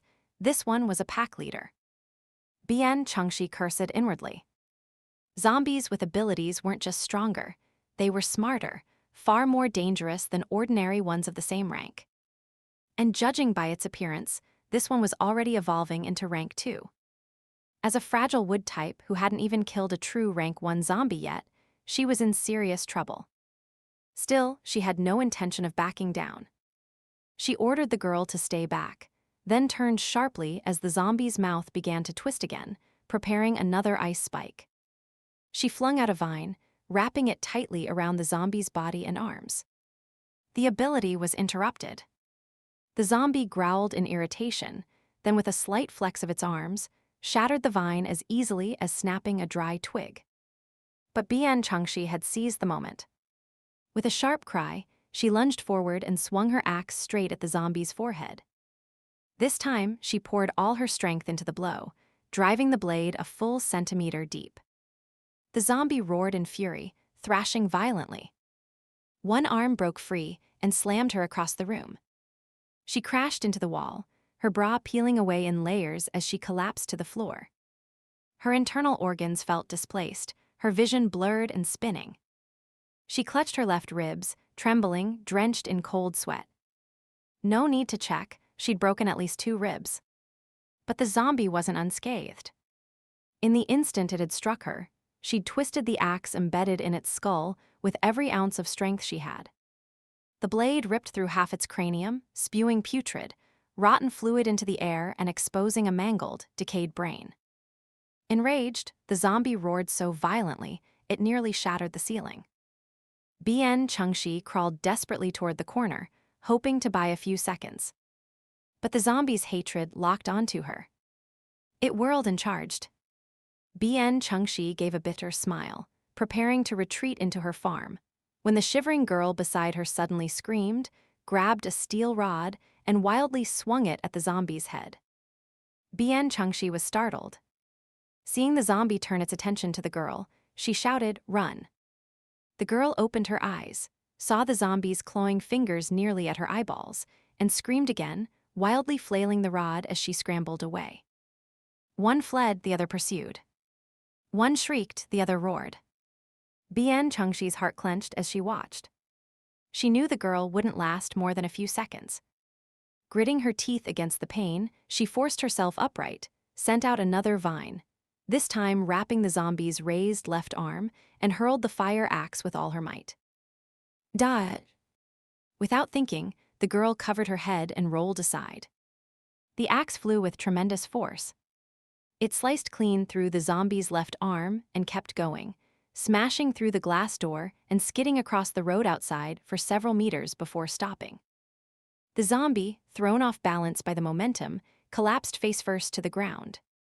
Bian Changxi doubled over, gasping. Stab its brain, scramble it up. Don't let it get back up." "Okay." The girl frantically grabbed the steel rod and plunged it into the half-destroyed skull, stabbing and twisting, turning the already rotten brain into a sludge. The zombie's struggles grew weaker, then ceased entirely, lying motionless. Bian Changxi staggered to her feet, drew the straight blade from her back, and approached the corpse. "Good. You can stop now." Without another word, she brought the blade down on the zombie's neck, hacking 7 or 8 times before finally severing the head. Then she collapsed to the floor, face twisted in pain. Even after catching her breath, the agony in her ribs was unbearable. A metallic sweet taste filled her throat. She coughed twice, her voice now hoarse. She summoned the last of her wood energy to heal the wound. After a few breaths, the pain dulled slightly. She stretched out, pulled over 2 sets of pajamas, tossed one to the girl, and used the other to wipe her face. "Clean yourself. Every part of a zombie is toxic." The girl, still shaken, stared blankly at Bian Changxi for a long moment before realizing her entire body was smeared with brain matter. She shuddered violently and began wiping herself down. "So terrifying. So terrifying. I never thought zombies were like this. It's horrifying." After muttering for a while, she gradually calmed. Noticing how pale Bian Changxi looked, the grime on her face standing out starkly, she pulled out 2 bottles of mineral water from thin air and handed one over. "Wash up. Wiping won't be enough." Bian Changxi glanced at her in surprise. I have an invisible space. I can store a lot of things," the girl said with a shy, uneasy smile. Bian Changxi replied flatly, "I figured." She didn't refuse, uncapped the bottle, took a few sips, then poured some to wash her face and hands. The girl, struck by her calm demeanor, gasped. "Why, you've seen others with this too." "Meh. I have." The girl exhaled in relief, quietly muttering, "So lots of people have it. Not so rare after all." "That's good." Then she smiled. You're amazing. I was stuck with this zombie this whole time and didn't notice a thing. You saved me. I'm Lin Rongrong. May I know your name? Bian Changxi. You're Bian Changxi. Lin Rongrong's eyes widened in shock. You know me. I go to S University too. I've never met you, but I've heard stories. The moment she realized they were from the same school, Lin Rongrong relaxed a little. She looked Bian Changxi up and down, her pretty eyes wide. You're nothing like they said. Even at S University, a school full of wealthy heirs, girls who partied hard, caused constant trouble, and earned endless complaints from teachers and counselors were rare.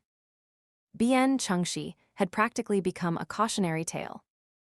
Many whispered she was a useless layabout, a parasite on society, though in truth, most were jealous of her elite background and striking beauty.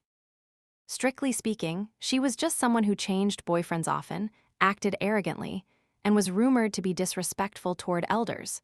Rebellious, perhaps, but barely even a delinquent. Lin Rongrong had only heard the rumors. Now, meeting the real person, seeing her calm, composed aura, she realized this was no ordinary girl. This was someone deep, capable, brave, far better than herself, better than any of the people she'd followed before. Bian Changxi offered a faint smile. I've never heard of you. I'm just an ordinary student.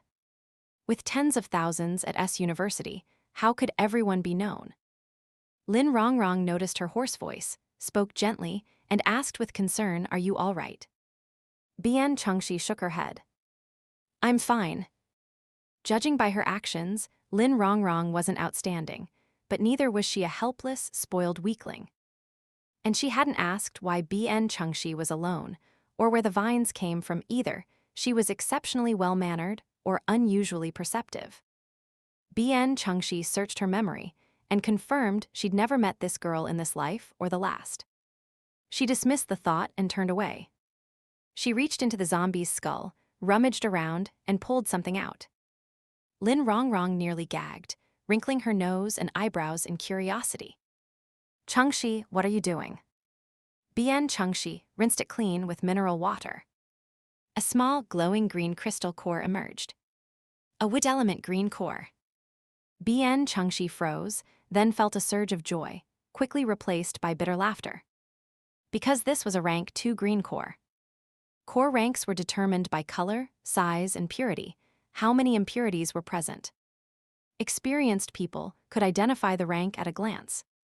Otherwise, powerful bases later developed instruments to measure them.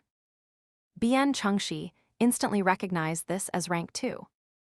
The problem? Her ability had only awakened a day ago. She was at the most basic stage of rank 1 and didn't even possess half a rank 1 green core. This rank 2 core held far too much energy. She couldn't dare use it now. But it was perfectly aligned with her element. To throw it away or let her farm absorb it would be heartbreaking. She'd rather it had been a white core. No attachments, no hesitation, just a simple upgrade for her farm, no waste, no regret. Lin Rongrong was genuinely amazed, pointing at the crystal core and exclaiming, "What is this thing? It's so beautiful." Oh no, I completely forgot about Lin Rongrong, Bian Changxi thought.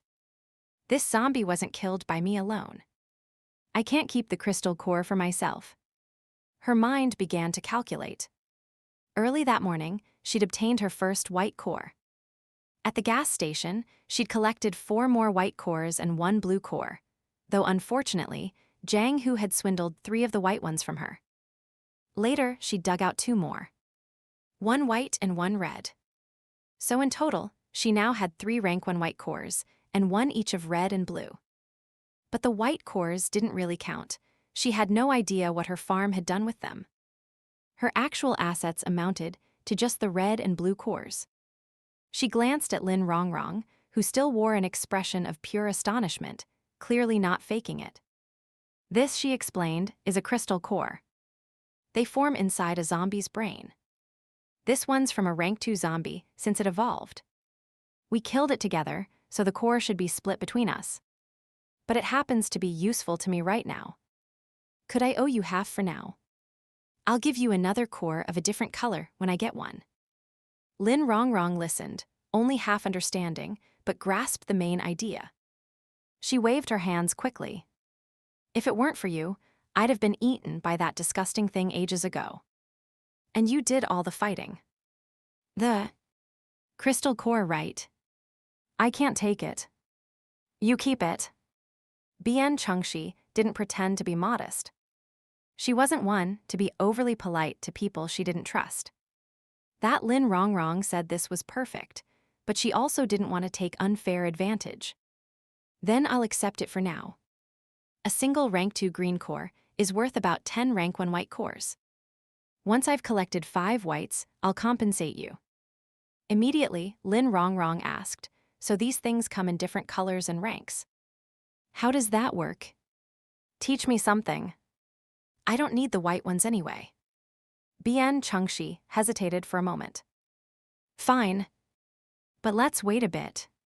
The reason this pedestrian street has no other zombies is probably because of that rank 2 one. Now that it's dead, others will come back. I suggest we hurry and grab what we can first.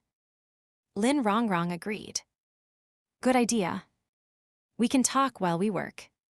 You saved me and I don't have much to offer, but I do have a space. If you have anything you can't carry, just leave it with me. She paused, then added, my space is over 50 square meters. Right now it's almost completely empty. I can store quite a lot. 50 square meters. That's huge, Bian Changxi said. Most space-type abilities only offered 10 to 20 square meters at rank 1. She shook her head. I don't need much. I can carry my own things. Let's split up and search separately. Lin Rongrong looked disappointed. But then again, they just met. Why would someone trust her enough to store belongings with her? She didn't press further. Still, she said, if you ever have something too heavy to carry, call me. And, if we run into more zombies, can I call for you? I can't handle them alone. She felt ashamed of how useless she was. Bian Changxi wondered how someone so defenseless could even be out here alone. She studied Lin Rongrong closely. With anyone else, she might have brushed her off and walked away. But this girl, same university, same age, that same helpless look, reminded her of her former self. She remembered being just as fragile, just as scared, not knowing who to trust, yet desperately hoping anyone, would come to save her. Her gaze softened.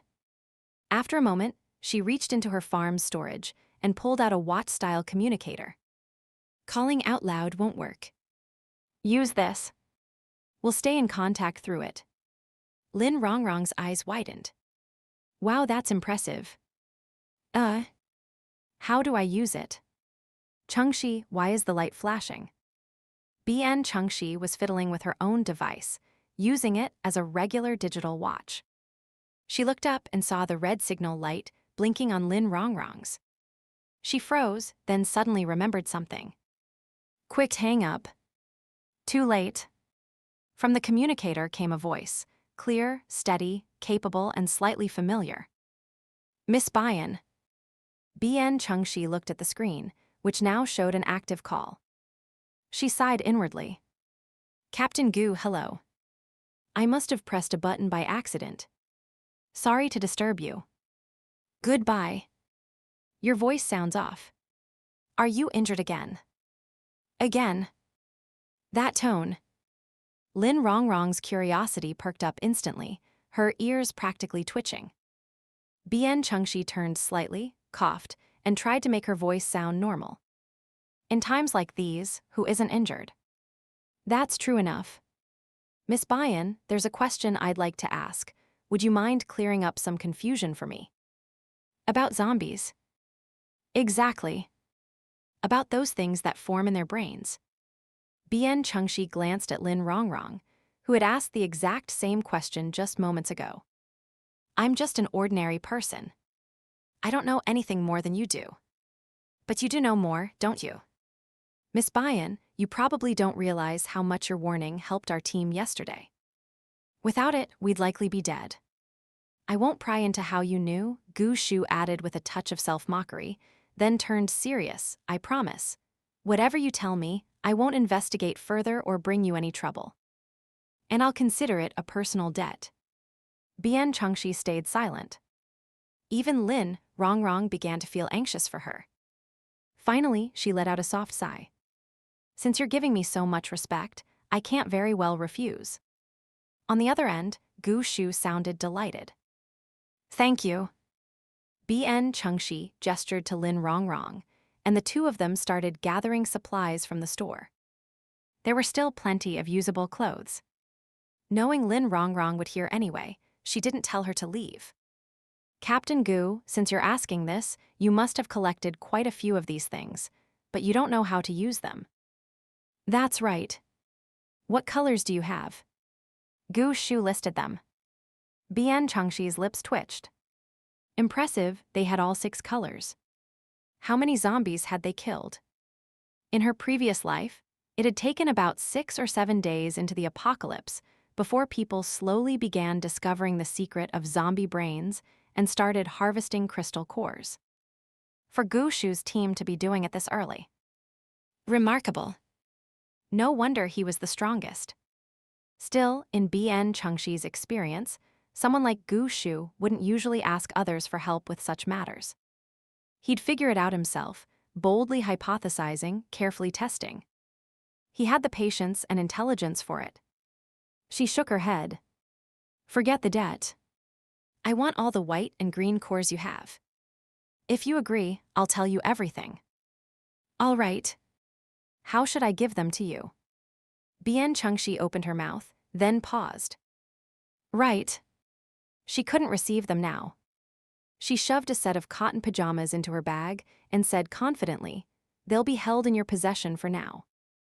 Captain Gu, there are countless types of abilities in this apocalypse, but the main ones, the dominant ones, are the 5 elements. Metal, wood, water, fire, and earth. The things forming in zombie brains can be called crystal cores. These cores share the same elemental attributes, represented by 5 colors. Gold for metal, green for wood, blue for water, red for fire, and earth's yellow for earth. The remaining color, white, corresponds to all abilities outside the 5 elements, so naturally, they're the most common. Crystal cores contain vast amounts of energy. If I'm not mistaken, they'll soon become the foundation of currency and energy supply in this new world. There must be a closer connection between crystal cores and ability users. Gu Shu asked. Exactly. Anyone with non-elemental abilities can use white cores. But those with elemental abilities can only use cores matching their element.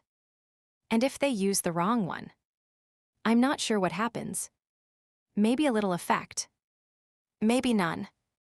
Or they might end up exploding from the inside out, something tragic. Who knows? Either way, it won't do much good. Gu Shu nodded. Then how should they be used?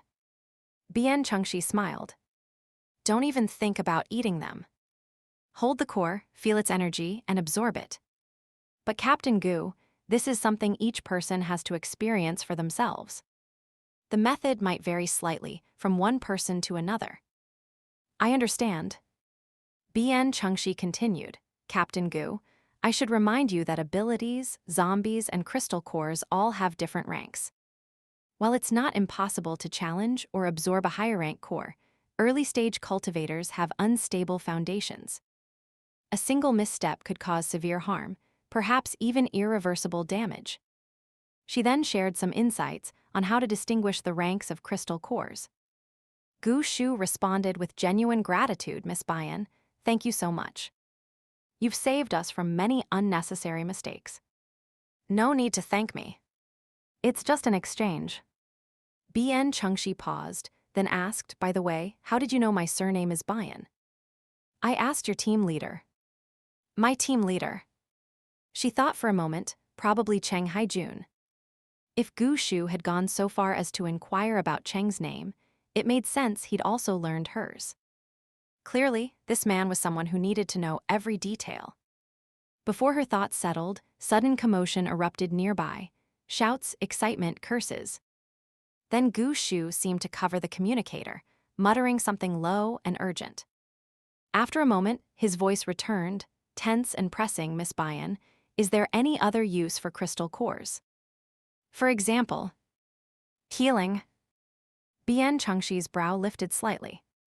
Someone's injured. One of my comrades was scratched by a zombie. He's been running a high fever, grinding his teeth, growling in his sleep. In his unconscious state, he even attacked others. A chill ran through Bian Changxi. Gu Shu, as if anticipating her thoughts, quickly added, the wound looks normal. No signs of rot or infection.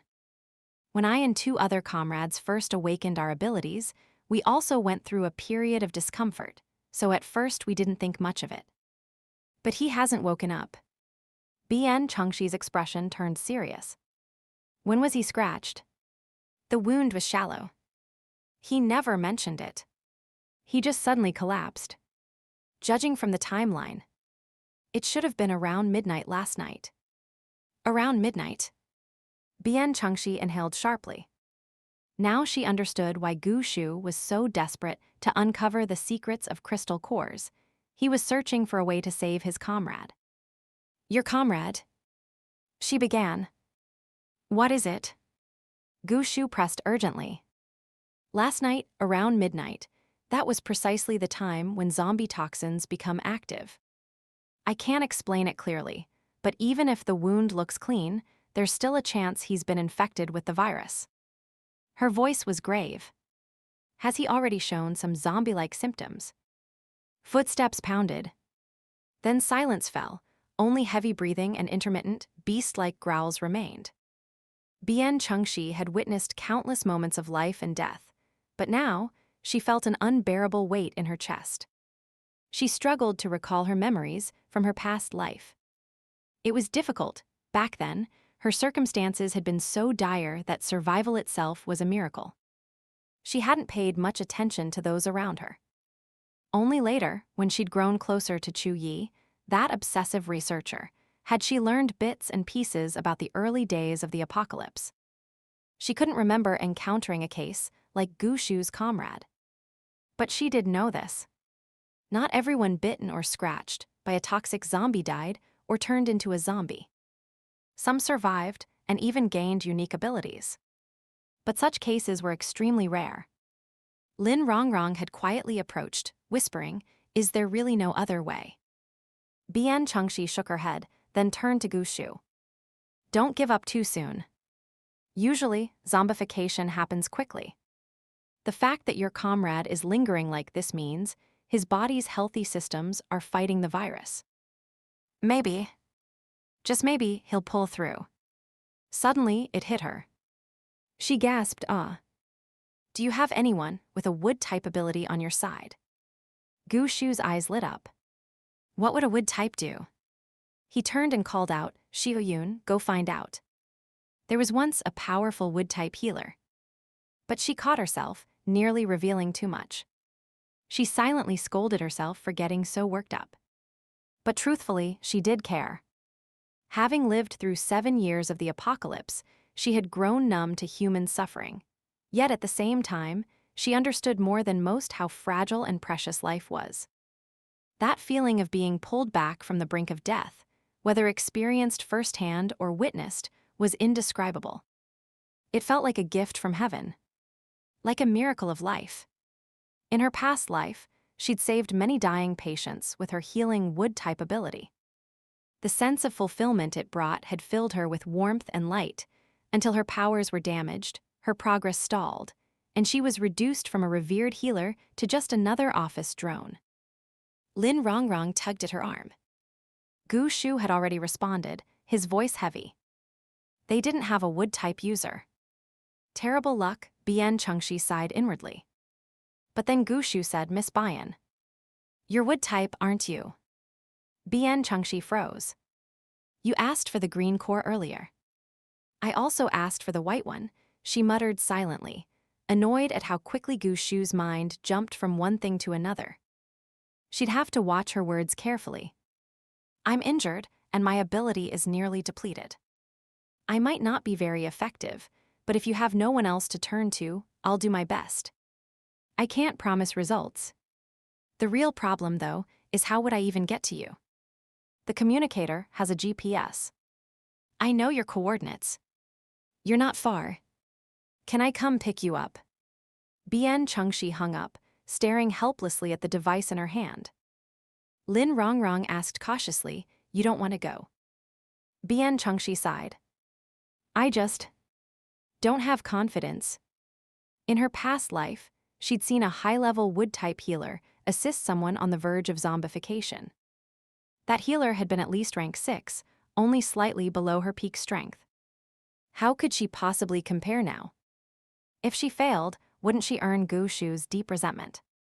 She had no intention of relying on him, but she absolutely didn't want to make an enemy of him. Sigh. Looks like doing good deeds really doesn't pay. Lin Rongrong looked conflicted too. She said, "Let's hurry and gather supplies. He'll be here soon. Do you want to come along?" Can I? Lin Rongrong asked, brightening instantly, then quickly added, "Then I'll move fast. I'll check the department store across the way. There should be plenty of good stuff inside." Bian Changxi watched her hurried figure disappear and suddenly found the girl rather endearing. At least, not someone with ill intentions. She touched the jade bracelet on her left wrist, wrapped it tightly with a strip of cloth, secured it around her arm, and tucked it under her sleeve. The last thing she wanted was for her jade bracelet farm to be exposed. If Gu Shu noticed anything strange about it, well, that would be a headache. Hand pressed against her ribs, she stepped outside and scanned the area. It was 3:30 in the afternoon, sunlight bright and clear, yet it cast a pale, lifeless glow on her face. She squinted toward the end of the pedestrian street, where a sizable fruit shop stood. Slowly, she began to walk toward it. This fruit shop was clearly high-end. Its pristine storefront, polished floor tiles, and neatly arranged shelves all spoke of quality. Such a store would normally stock premium fruits. Unfortunately, it hadn't escaped the looting. Fruits lay scattered and trampled into mush, rolling in every direction. The air reeked of rot and a faint, sour tang of fermentation. Bian Changxi felt a pang of regret. In the apocalypse, fresh fruit was incredibly rare, practically a luxury reserved for the elite. Still, even these ruined fruits were valuable to her. As long as there were seeds, it meant that one day soon, delicious, juicy fruits could grow again in her farm. She scanned the area. Common fruits like apples, pears, cherry tomatoes, bananas, oranges, and green jujubes. Higher-end ones like cherries, durian, mangosteen, loquat, kiwi, nectarines, and red grapes, most of which were imported. She picked a few of the better-looking specimens from each type. She didn't know how to grow bananas or durian, but she collected some anyway, planning to bury them in soil and experiment. Who knew? Maybe she'd succeed. After gathering everything, her mood lifted. She no longer had to worry about fruit. Next came vegetables and grains, then livestock, chickens, ducks, cattle, sheep, and freshwater fish. Oh, and nuts. She should grab some of those too. Wait, she mentally calculated the timeline. The mutation of plants and animals was drawing near. She had to hurry. She definitely didn't want to eat anything after it mutated. Since she had to conceal the existence of her farm, Bian Changxi couldn't make any obvious moves. She browsed a few more shops, then stopped by a luggage store, pocketing several suitcases and backpacks into her jade bracelet. She swapped her own bags for 2 larger ones, one for food, the other for clothes and daily necessities. It was inconvenient, but if she was going to pretend she didn't have a storage space, she had to play the part convincingly. Later, in a Mercury Home Textiles store, she quietly stashed away stacks of quilts, blankets, and full bedding sets. Her eyes landed on a large black-and-white bed tucked in the back. She hesitated, glanced around furtively like a thief, then slipped it into her bracelet. She sighed. Traveling with someone else really was a hassle. Outside, Lin Rongrong dragged her legs, moving with difficulty like a dead dog. Her ability was spatial, but overusing it left her drained, dizzy, and nauseous. Bian Changxi quickly called out, "Rest a bit. Pushing yourself too hard will slow us down later." They sat down on the steps, basking in the sun's fading warmth. Bian Changxi pulled out a carton of pure milk and a loaf of bread, taking slow, satisfying bites. The nourishing liquid sliding down her throat was pure bliss.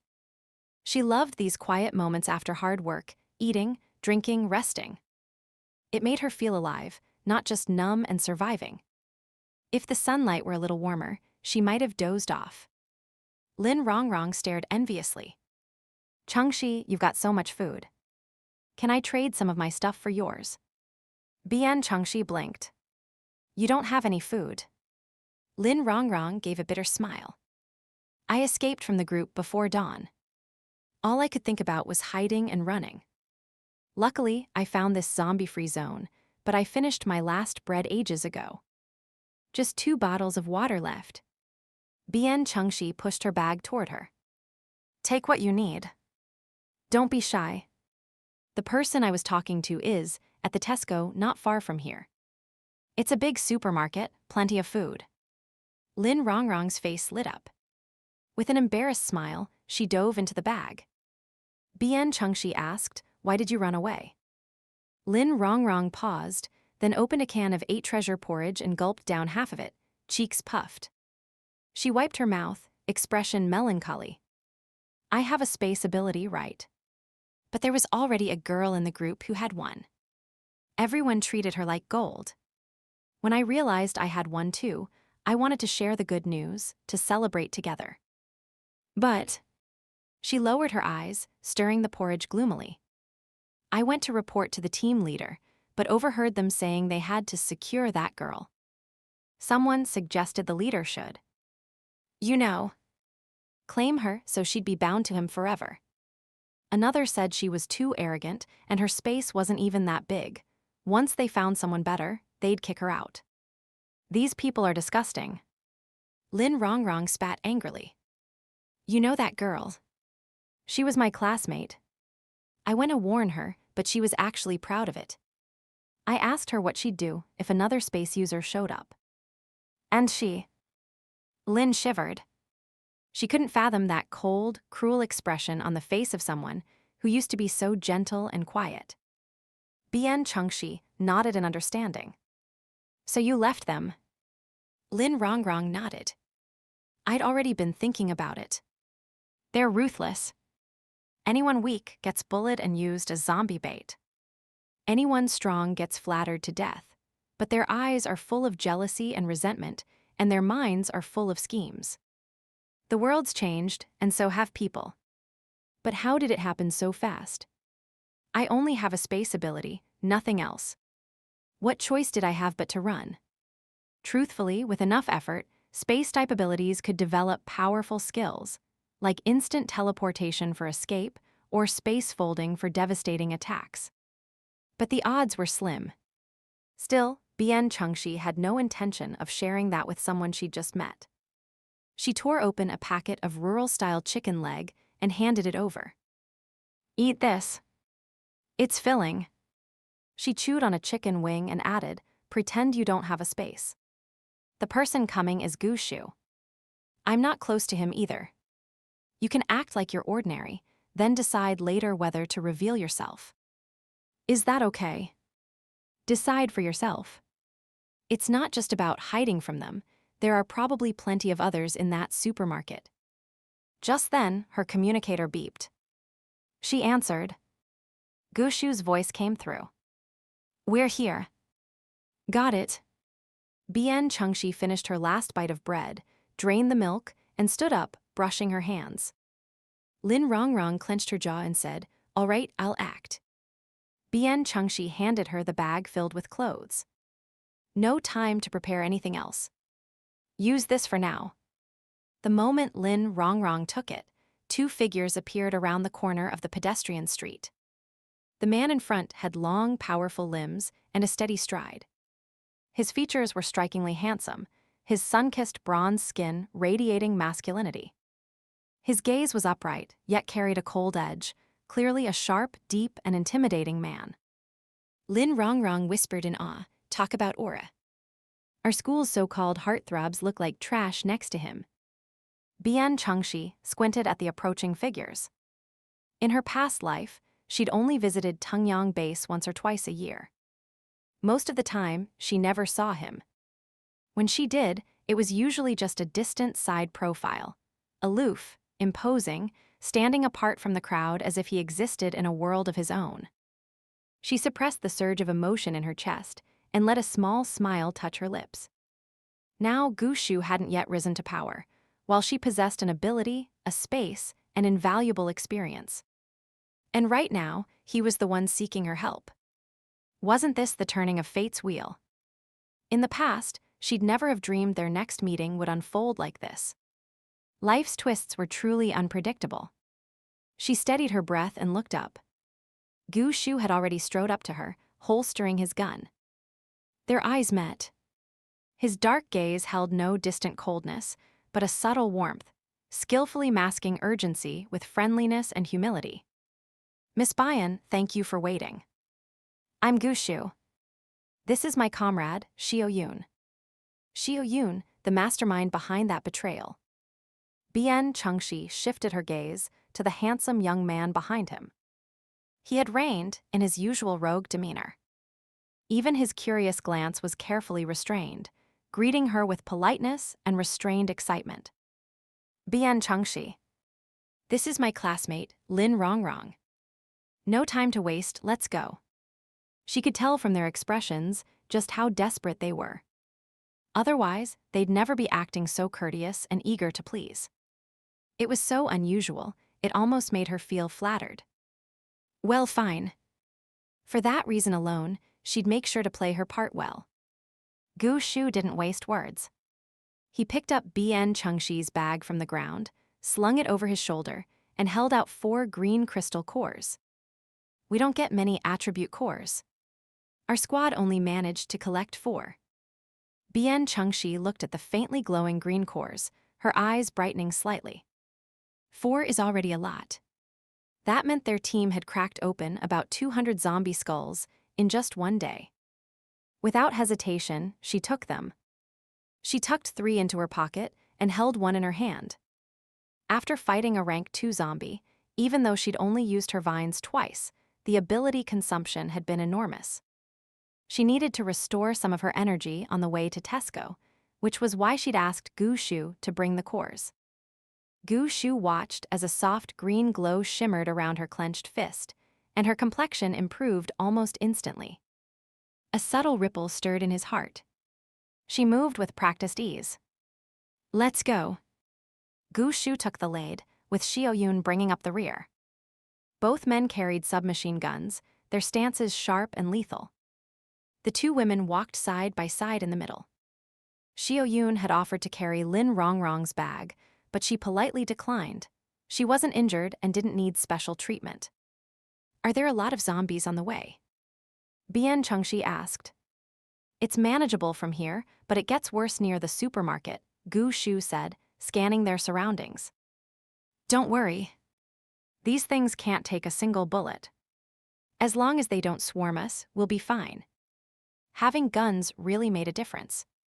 Bian Changxi fell silent, focusing on absorbing the core's energy and guiding it to repair her body. The pain in her ribs grew steadily lighter. Once they exited the pedestrian street, zombies began to appear, just 1 or 2 at first, but their numbers increased with every step. By the time they turned onto the street where Tesco stood, dozens, even hundreds of zombies were gathered, swarming like flies drawn to blood. The sight was horrifying, and Lin Rongrong turned pale with fear. Gu Shu and Xiao Yun opened fire without pause. Each shot dropped a zombie cleanly. The silenced submachine guns made almost no sound, and wherever their barrels pointed, zombies collapsed. Move faster. The 4 of them quickened their pace. As they passed a certain spot, Bian Changxi deliberately glanced to the side. The speedy sedan that had belonged to Zhang Hu was gone, but the large truck behind it remained, with 2 unrecognizable corpses slumped in the driver's seat, presumably Zhang Hu's 2 underlings. So Zhang Hu had survived. Then she spotted a zombie in the horde that looked just like him, same clothes, same cap. Even now, its yellowed fangs bared and its rotting mouth twisted in a snarl. It clutched a handgun in its decaying hands as it lunged forward. A single gunshot from Gu Shu blew its head apart. Bian Changxi watched coldly. There was no doubt that zombie was Zhang Hu, the second in command of the Tiger Hunt Squad, dead by the 4th day of the apocalypse. It felt unreal. But she felt no guilt. If Zhang Hu hadn't foolishly tried to make a move on her, she wouldn't have struck back. And if he still had a gun but ended up turned into a zombie anyway, that only proved how useless he was. Who else could he blame? The driver, though, must have managed to escape by car. The 4 of them, practically, sprinted the rest of the way to the supermarket. A group of zombies had been pounding on the front doors, but the moment they caught the scent of living humans, they turned and charged. The sheer number was enough to make anyone's scalp crawl. Gu Shu and Xiaoyun couldn't shoot fast enough. They had to unleash their abilities. Gu Shu summoned fireballs. Xiaoyun unleashed wind blades. They'd saved every bit of energy for this moment. Seeing the danger, Bian Changxi shouted at Gu Shu, "Give me your gun." Without asking why, Gu Shu yanked his pistol from its holster and tossed it to her. She flicked off the safety, raised the weapon, and fired in rapid succession.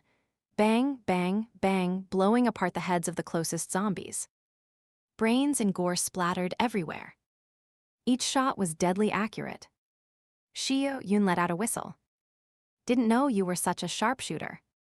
A rope came flying down from a second-floor window of the supermarket. A young man yelled, "Hurry, climb up. The main entrance is blocked. We've been using the second floor to get in and out." Gu Shu shouted back. The 4 of them rushed over. "You two go first." Though it was only the second floor, the supermarket was massive. The height was at least 7 or 8 meters.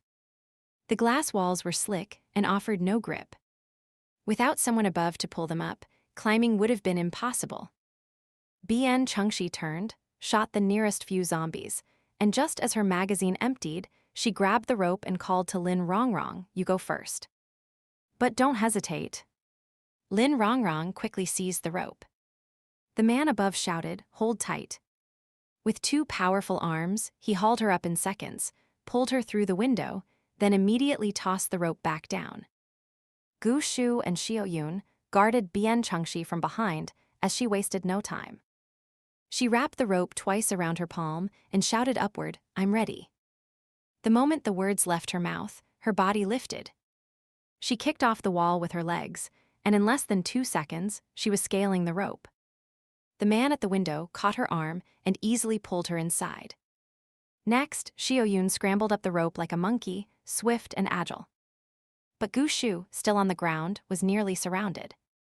The young man roared, flung a massive chunk of earth downward, and crushed several zombies. Xiaoyun, now inside, sent a barrage of wind blades down, slicing through a few more. "Boss, hurry," he called. Gu Shu's expression was grim. He swept his arm forward, sending a line of fire blazing across the ground, forcing the zombies back a step. Then, in one fluid motion, he bent his knees, leaped, and grabbed the rope midair.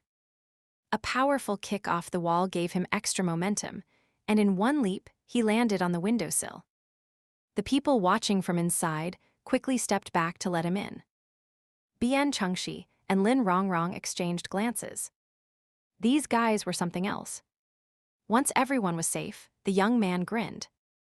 "You made it back fast. You must be Miss Bian." "Hi, I'm Wu Dalong." Bian Changxi shook his hand. "Nice to meet you." Wu Dalong had a ridiculous name and looked simple-minded, but he was actually sharp, Gu Shu's most loyal follower. She knew who he was. In the last days of the first year of the apocalypse, he'd died during Xiaoyun's rebellion, a loss Gu Shu would carry with him forever. He quickly introduced Lin Rongrong as well. As they spoke, they moved swiftly down a corridor. The entrance to the supermarket's second floor wasn't far ahead. Gu Shu asked, "How's Shadow?" "Same as before," Wu Dalong said grimly. Maybe worse. When he goes berserk, his strength keeps increasing. I've tied him up tight, but I don't know how much longer Xiao Feng and little Pei can hold him down. Gu Shu and Xiao Yun's expressions darkened. Xiao Yun snapped, I'll go check. Wu Delong added, boss, I'll head up too. The two of them dashed off like gusts of wind, vanishing in an instant, leaving a swirl of air in their wake, astonishing speed. Xiao Feng and my younger brother don't have abilities, which is why they're so worried, Gu Shu explained. They're on the 3rd floor. Follow me. If it weren't for the two women, he'd have raced up there himself. The entire 2nd floor of the supermarket was a food section, now in complete disarray. Dozens of survivors were scattered about, some chatting, others devouring food like starved animals. At least 40 or 50 people. They all stopped what they were doing and stared as the newcomers passed, their expressions mixed, some curious, some hostile, a few flashing predatory glints. Bian Changxi had wondered why Gu Shu would go all the way to the 3rd floor. There was no food up there. But now she understood. They weren't just forced to move up. They were afraid these people might take advantage of the situation and harm Shadow. Or possibly both. Through the now inactive automated ramp, they reached the 3rd floor. Before taking more than a few steps, Gu Shu and Bian Changxi heard Wu Delang and the others shouting ahead, interspersed with a strange, guttural roar, like that of a wild beast, each cry shrill and chilling to the bone. A flash of pain crossed Gu Shu's eyes. He was about to prepare Bian Changxi for what lay ahead when she rushed forward, rounding the corner, only to see Wu Delang and Xiao Yun struggling to restrain a frenzied figure in the corner. Shelves and goods had been knocked over in disarray, but the clutter didn't block the view. Bian Changxi saw the man clearly. He was a young man, plain-faced, tall and thin. Now his skin was deathly pale with a bluish tinge, his bloodshot eyes bulging wildly, devoid of focus, filled only with raw savagery. There were no obvious signs of rot or full decay. As Bian Changxi drew closer, she noticed small blackish-gray spots dotting his skin like mold. The flesh around them seemed to be peeling, but hadn't fully sloughed off. On closer inspection, his neck and the back of his hands bore several wounds torn open during the struggle, with strips of flesh dangling grotesquely. Beneath the blood in his eyes, an eerie yellow substance seemed to be welling up. His teeth and nails were also visibly distorted. Bian Changxi's heart sank. He was indeed in the process of turning into a zombie. The people around him looked up at her with sudden, desperate hope. Miss Bian. Miss Bian. She felt the weight of their expectations pressing down on her. She'd never done anything like this before. Knowledge alone was useless without experience. After a moment of hesitation, she extended a vine from her ability, wrapping it around the injured man, this Shadow, and just as she had done in healing others before, sent her energy into him. Wood-type energy was warm, resilient, slightly cool, like the essence of trees, inherently rich with life force. Immediately, she felt his damaged tissues absorbing the energy. Shadow paused as if stunned. Before anyone could rejoice, however, Bian Changxi suddenly met resistance. The vine exploded with a pop, and she was thrown backward. Gu Shu, right behind her, caught her in time. He stared at the violently thrashing Shadow and asked, "How is it?" Bian Changxi felt like she'd grasped something. After a moment of thought, she whispered, "My ability can repair his body, but some strange, sinister force is blocking me. I suspect it's related to the virus." She looked up. From what I know, people undergoing zombification don't struggle this violently. This means his consciousness is fighting against the virus. She watched Shadow, seemingly insane, lunging to bite or claw at them, yet stopping himself at the last moment. Look, he's resisting the virus's control. But his body and mind aren't synchronized. His body is deteriorating first, while his will still resists. Once his bodily functions fail, he'll be lost.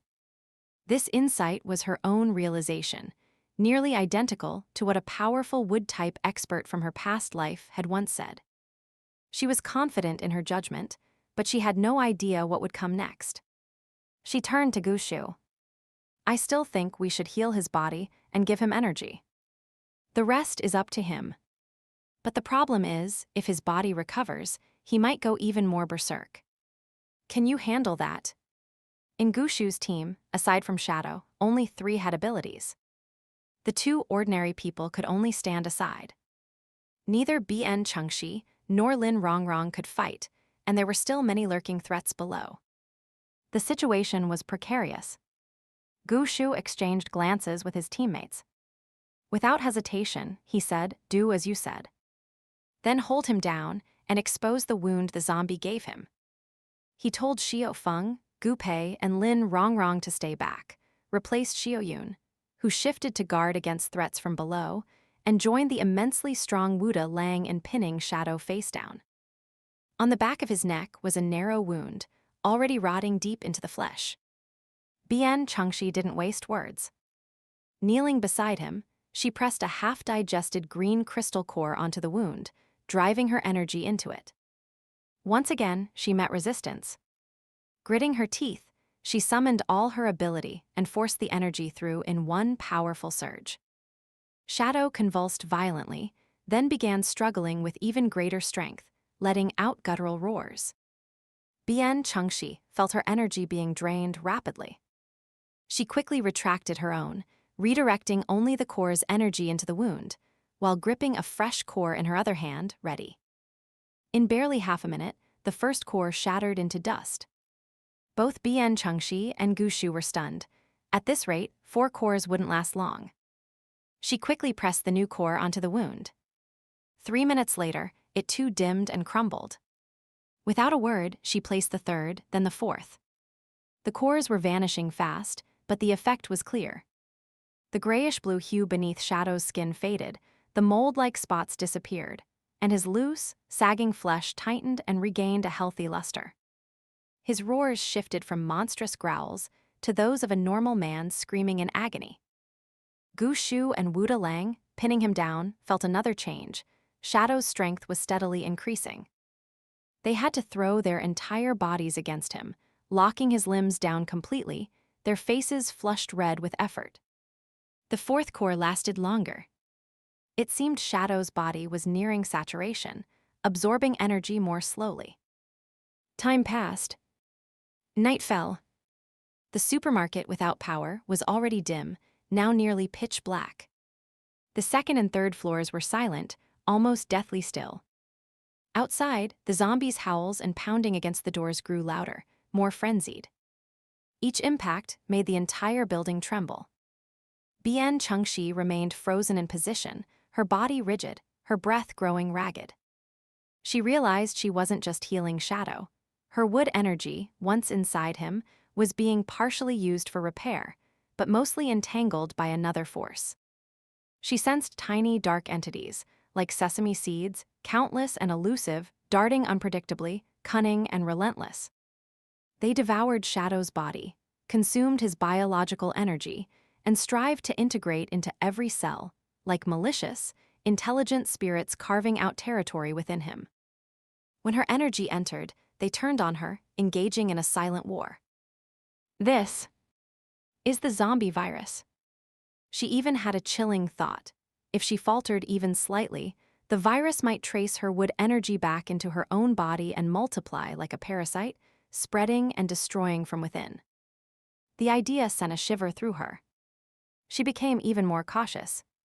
She avoided direct confrontation, realizing there was another force within Shadow fighting the virus, and her role was to support him. She guided her glowing green energy with precision, weaving hair-thin streams into a network inside Shadow's body. Without her past life experience, such fine control would have been impossible. Even so, she could feel her body weakening. Worse, she realized her crystal cores were nearly gone. Once this 4th green core was used up, she'd have no more energy. Even reborn, she couldn't bypass elemental limitations to use other types of cores. In desperation, she suddenly remembered, she still had one rank 2 green crystal core. Should she use it or not? Bian Changxi's mind churned with turmoil. If she didn't use the rank 2 green crystal core, she'd burn through all her remaining cores. Then she'd truly be powerless to help Shadow. Whether he'd survive or die was uncertain. But she had a grim premonition that those dark little specks infecting him wouldn't let her walk away unscathed. But if she did use it, her foundation was too weak. The sheer intensity of a rank 2 core's energy was far beyond what she could control immediately. And Shadow wasn't even an ability user yet. Pouring that much raw power into him would likely kill him on the spot. Unless... Snap! A soft crack echoed as the 4th crystal core turned into a dull gray stone and crumbled into powder. Everyone's faces darkened. The worst-case scenario had come to pass. Like a demon breaking free of its seal, Shadow's condition turned violent the instant the last core depleted. Gu Shu and Wu Dalong both sensed his state spiraling into chaos. Meanwhile, Bian Changxi felt the swarm of black specks lunge aggressively toward her hand. She quickly summoned the last dregs of her ability to fight back, while her other hand reached into her pocket and pulled out the rank 2 green crystal core. Its lush, emerald glow stood out vividly in the darkness, beautiful and mesmerizing. Even a layperson could sense the immense power within. It radiated life energy, vibrant, flourishing, and full of promise, but also carried an undercurrent of unknown danger.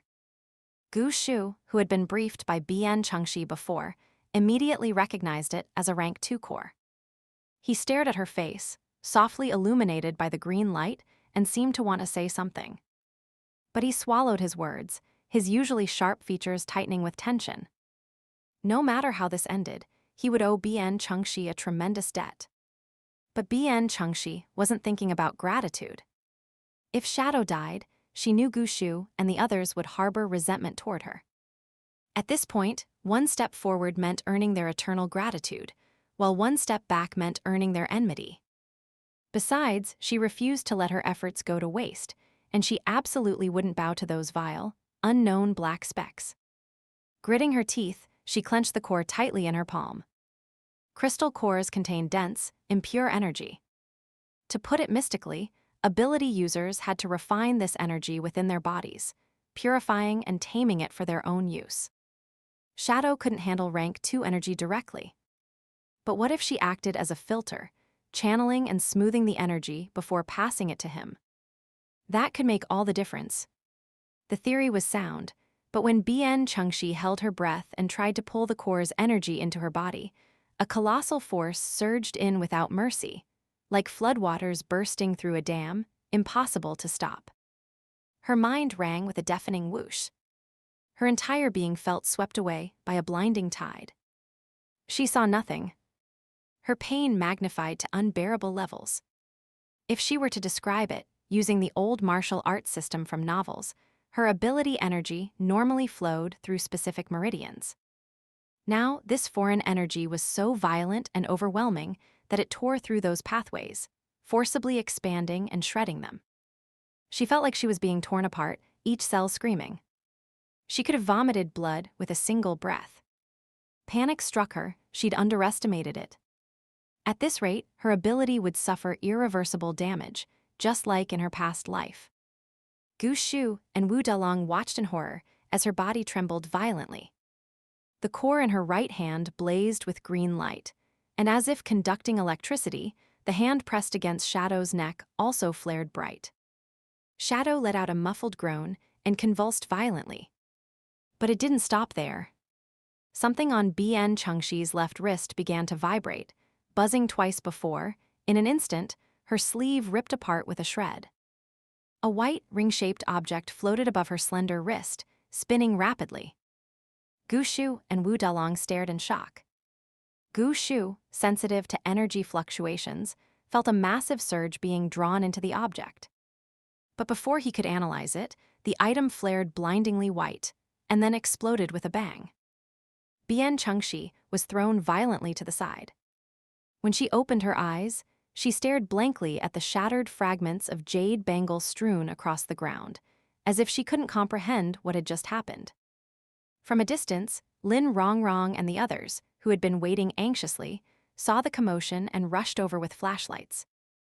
What happened? What's going on? Did something explode? How's Shadow? They bombarded her with questions. Gu Shu and Wu Dalong stood speechless.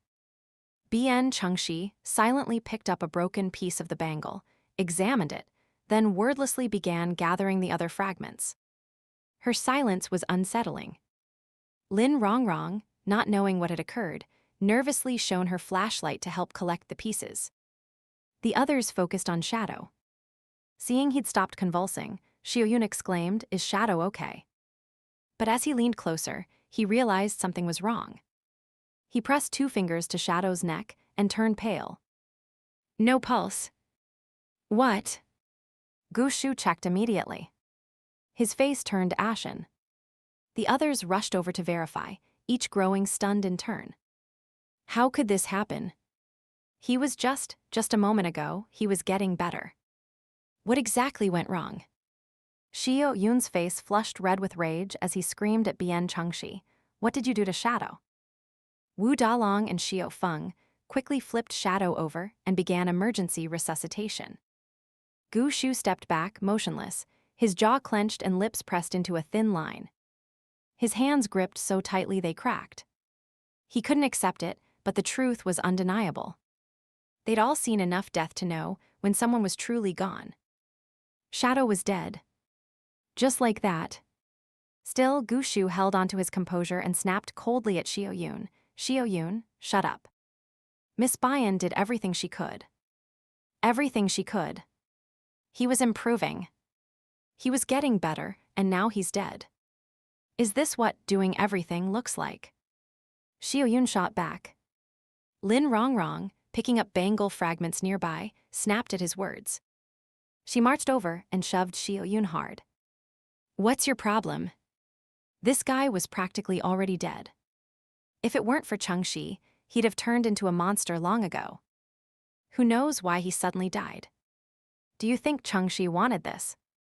Do you think she did it on purpose? If you're so angry, why didn't you save him? Changxi even said she wasn't confident. If your captain hadn't begged her, she wouldn't have gotten involved at all. If I'd known you'd act like this, we wouldn't have lifted a finger. You can just keep your monster and rot in peace. She usually looked gentle and quiet, but now she was fierce, rolling up her sleeves, hands on her hips, flashlight shining upward to cast eerie shadows on her face. A full-blown shrew. Xiaoyun stared, speechless, chest heaving, veins bulging on his neck. Gu Shu tried to pull him back, but Xiaoyun violently shrugged him off. Gu Shu, already at the edge of his patience, lost his temper and grabbed him harder. Xiaoyun resisted like a mad bull, turning his fury on Lin Rongrong. I'm just asking why this happened. Why so many words? Are you hiding something? You will explain this properly. Shadow can't die like this, without answers. Suddenly, Gu Shu punched him square in the face. Without answers? Do you think someone here wanted Shadow dead? I was the one who suggested bringing her. If you're accusing her, are you accusing me too? Wu Dalong, realizing resuscitation was futile, suppressed his grief and said in a heavy, somber voice, "No one wanted this. We're all hurting. But don't throw around baseless accusations." Xiaoyun opened his mouth to retort, but Xiao Feng suddenly stood up, grabbed him by the collar, and slammed him against the wall. Enough. Can't you just let Shadow rest in peace? Shut up now. Shadow was dead, and the one who felt it most deeply was Gu Shu, while the one left most humiliated was Gu Pei. If it hadn't been for Gu Pei's request, if Gu Shu hadn't insisted, if they hadn't gone into the city to pick up the families of those students, how could Shadow have possibly gotten his skin grazed by a zombie and lost his life? Maybe Shadow would have gotten injured anyway. Maybe he was fated to die. But when something like this happened, Gu Shu would blame himself until he broke. Xiaoyun knew that all too well. But still, I can't take it.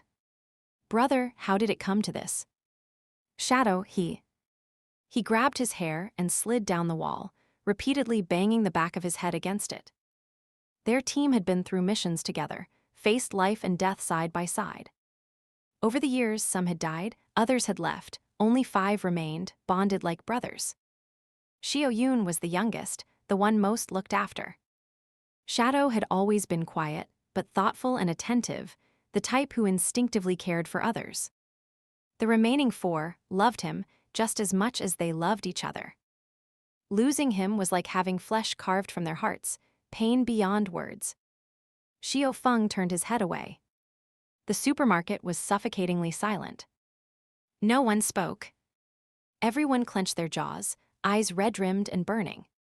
Suddenly, Gu Pei let out a cry. "Brother!" Shadow's still breathing. "Come see." The others rushed over in shock, erupting into a chaotic mix of exclamations and questions. Gu Shu turned with hope, only to find Bian Changxi was gone. Near a shelf stacked high with tissue paper, Lin Rongrong, struggling to hold back tears, tried awkwardly to comfort her. "Changxi, don't listen to those brutes. They're unreasonable.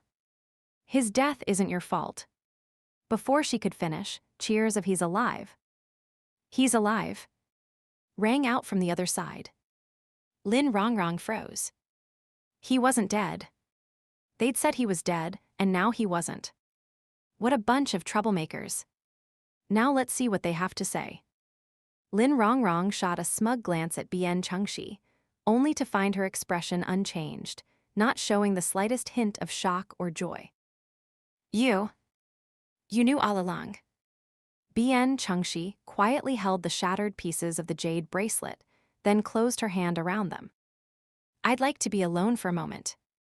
"Oh, right. I'll go far away." Even a fool could see she was upset. Being spoken to like that, and now her bracelet, why, it had shattered out of nowhere. Who could possibly feel good after that? Lin Rongrong stepped out just as someone approached. She shone her flashlight warily, only to see the handsome team captain. Instantly, she stiffened her face. "What?" "Coming to apologize now that he's not dead." "Save it. She's not in the mood." Before Gushu could speak, Xiaoyun rushed over. "Miss Bian, I didn't mean to say those things earlier. I was just so upset, I didn't choose my words carefully. I'm an idiot. Say anything you want to me, go ahead, hit me if it helps." Lin Rongrong rolled her eyes internally. Apologizing was coming awfully smoothly. Bian Changxi stepped out, her voice calm. "No need to apologize. It's only human. Besides, I didn't lose anything." She turned to Gushu. "Shadow's stable now. It's just a matter of when he wakes up. We'll stay here for the night." Gushu saw how pale she looked, how exhausted she seemed, too tired even to speak more. He swallowed down his questions and nodded. "We've cleared all the zombies from this building. The main entrance downstairs is blocked. We'll take shifts guarding tonight, so you can rest easy. There are some dangerous men downstairs, don't go down. We've left plenty of food upstairs. I'll prepare some hot food soon. You should eat something." Bian Changxi gave a cold, indifferent nod. Gushu gazed at her and quietly said, "Miss Bian, I'm truly sorry." "And thank you." She tilted her lips slightly upward, her way of accepting. Xiaoyun, truly overwhelmed with guilt, ran back and forth tirelessly. He brought over not only Bian Changxi's and Lin Rongrong's bags, but also piles of dried food, fruit, several cases, and buckets of mineral water. His obsequious, eager-to-please demeanor was so comical that even Lin Rongrong, who had been furious moments ago, couldn't help but crack a smile. This guy's annoying, but at least he owns up to his mistakes. Though his face sure is thick. She rummaged through the supplies. Mostly lightweight, hearty things, jerky, chicken legs, sausages. Only a few cans of congee and bread, plus loads of candy and chips. The fruit, a large Hami melon, a few apples, oranges, and bananas, was all fresh, unspoiled. Clearly, all of this had been looted after they entered the supermarket. She frowned. "Why bring so much water? You can't drink it all. Are you going to shower?" Bian Changxi held a bag stuffed with pale white crystal cores, the agreed-upon reward, nearly 200 in total, heavy in her hands. She glanced over. Well, we could shower. That'd be such a waste. Since we can't take it with us, we might as well use it. That's... Lin Rongrong suddenly understood. None of those men had spatial abilities. With so much in the supermarket, of course they'd just use it freely. Unlike her, who always thought about saving things for later. When we came in earlier, I saw the second floor was a mess, half-eaten food just thrown on the ground. It broke my heart. If they couldn't finish it, they could have left it for others. They just ruined everything, she muttered. When you're sitting on a mountain of treasure but can't carry any of it away, why not just indulge? Bian Changxi felt the pain too. She'd endured long, unbearable hunger. She knew the despair of finding a supermarket only to discover it already emptied out. That was why she cherished food, why she never just mindlessly cleaned out every shelf. But truthfully, Jiang City had fallen early and fast. No matter how well preserved this place was, it was unlikely anyone else would ever come. If things got wasted, so be it. This place has everything. I'm taking a shower. You do as you like. Bian Changxi handed Lin Rongrong 5 white cores. Half a rank 2 green core. But we agreed on information in exchange. I can't accept this. I didn't give you specific intel about cores. Bian Changxi waved it off. She grabbed her flashlight and searched around. Soon, she had everything for a full shower and shampoo, plus a complete set of clothes, underwear to outerwear. Though the third floor had no food, it was fully stocked with daily necessities. Then she picked up her things and headed for the restroom. The public restroom was too filthy.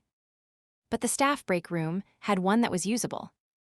After a quick glance, she deemed it acceptable. She brought in 2 4-liter bottles of Nongfu Spring, closed the door, leaned against it, and immediately slid down to the floor. So tired. So much pain. Her whole body ached, every inch screaming. Only the wild surge of energy pouring into her jade bracelet kept her from exploding like an overinflated hydrogen balloon. But why had the bracelet shattered? At that moment, she'd nearly lost her mind. Thankfully, she'd tested it quickly. The farm space was still intact. That had barely calmed her. She raised her left hand. A faint, almost invisible ring-shaped mark circled her wrist. She touched it, thinking of entering the farm, and in a flash, the world brightened. She stood inside the farm. Her eyes widened. The farm seemed to have doubled in size. The farmland and lawn had expanded, the stream grown wider and deeper. She took a deep breath, air so fresh it erased all discomfort. Above, the sky was bluer higher. Golden sunlight draped like silk. A soothing breeze carried pure, comforting clarity. It felt like paradise. She turned and saw, at the edge of the dark soil, under a veil of white mist, a small wooden house standing beside a storage shed. The house had manifested too. As the farm upgraded, dwellings would appear, starting from wooden huts, progressing to brick houses, single or double-storied, and eventually evolving into a refined little villa. During idle moments, she especially loved spending time there, reading, drinking tea, cooking, sleeping, completely undisturbed. A full night's rest inside only took minutes in the outside world, as if she'd stolen an extra life. Bian Changxi pushed open the door of the wooden cabin. It was over 10 square meters inside, but completely empty, no furniture at all. She had no idea how the Jade Bracelet farm was designed. Even when it later evolved into a small villa with fully functional plumbing, wiring, and interior finishes, hardware like furniture still had to be brought in from outside, piece by piece, gradually turning the space into a real home. She didn't plan to touch this little cabin for now. Not until it upgraded into a 2-story brick house, and the time dilation within the farm slowed down, would she consider settling in. By then, she should have already reached Sioux City base and found a proper place to stay. She returned to the stream and poured most of the white core that Gu Shu had given her into the water. The remainder she stored in the warehouse, just in case she needed it later. Then she carefully wrapped up the fragments of the Jade Bracelet and stored them away as well. According to her theory, the energy from the rank 2 green crystal core had stimulated the farm's evolution, causing it to expand and upgrade. More importantly, it had allowed the farm to detach from the physical Jade Bracelet itself. Now, the mark on her wrist was merely a portal, a medium to access the space.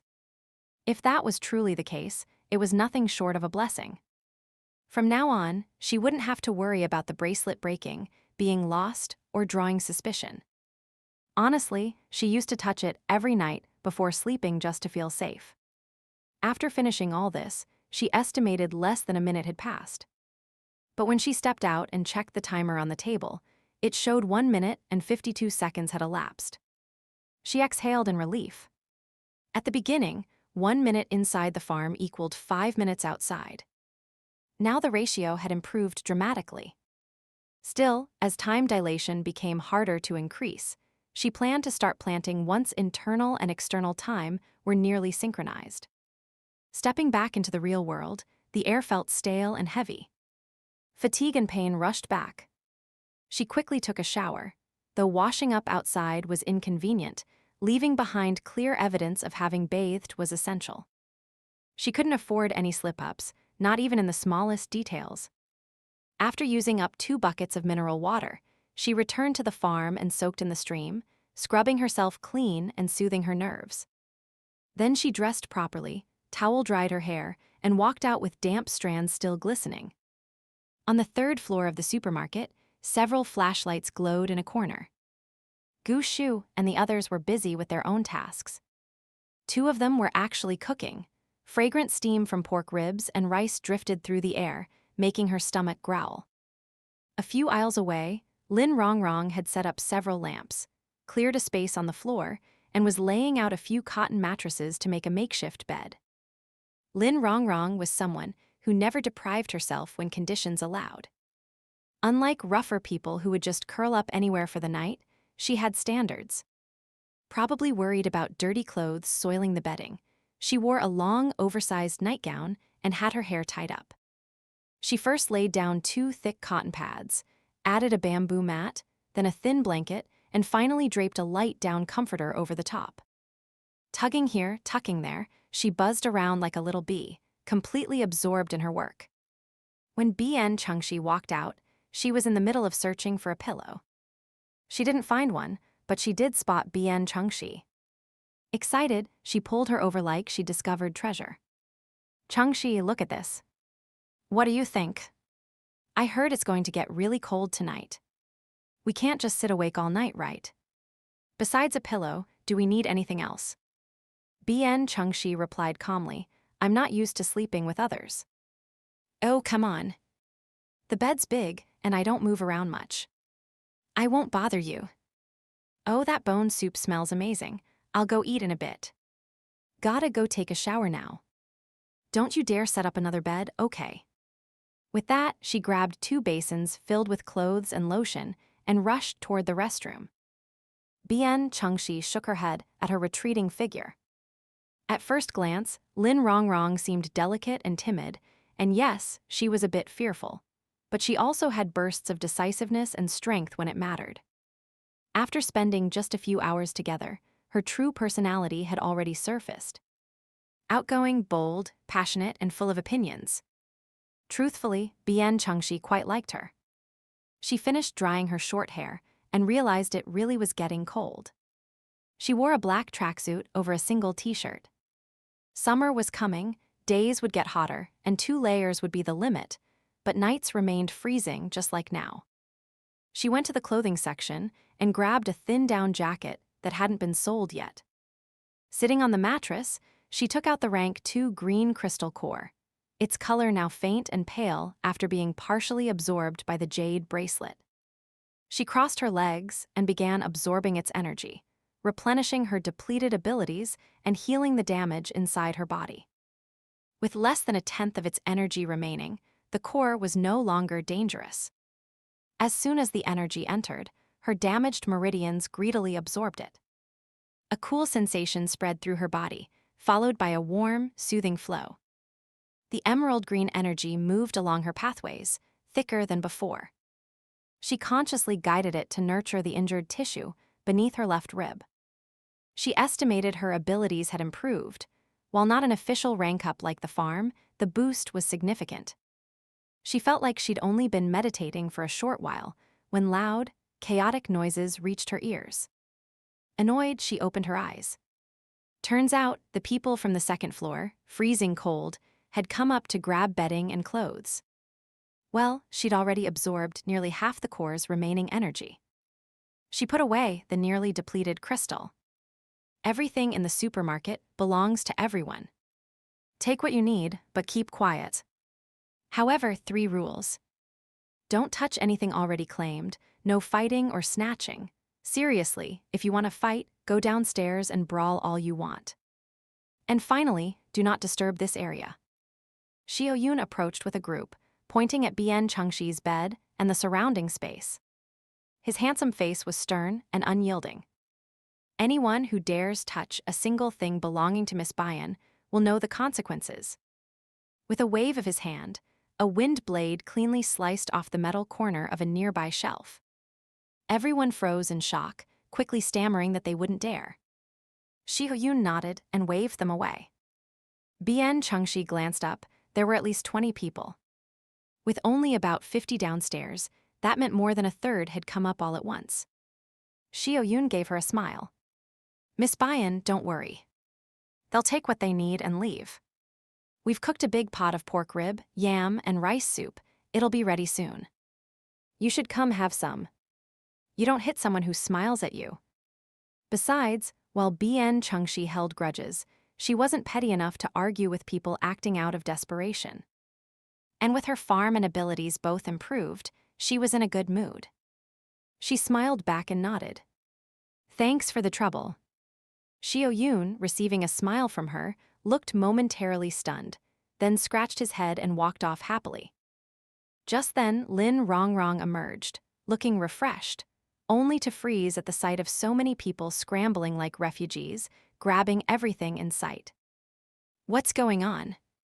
She asked, rushing over. The people downstairs came up to get some supplies.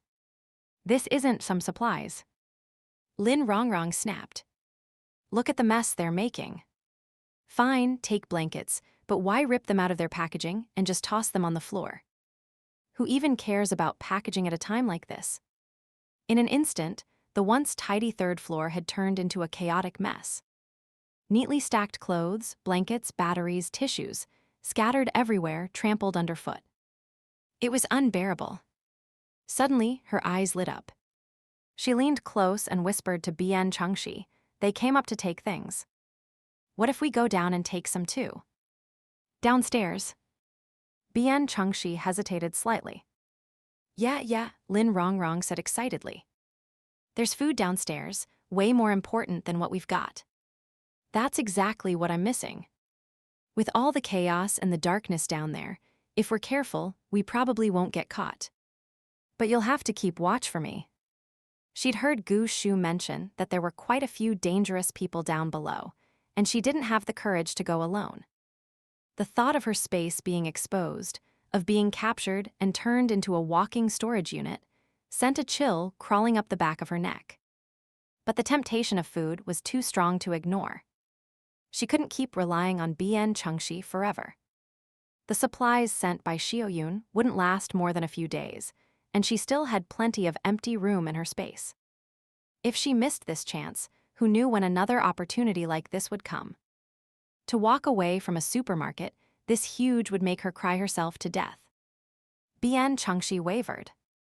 The food stockpiled in her Jade Bracelet could last her another 10 to 20 days. She'd already secured fruit seeds, and the vegetable seeds had been bought long before the apocalypse. For now, she wasn't in any real hurry. With so many people around, using her farm warehouse openly wasn't wise.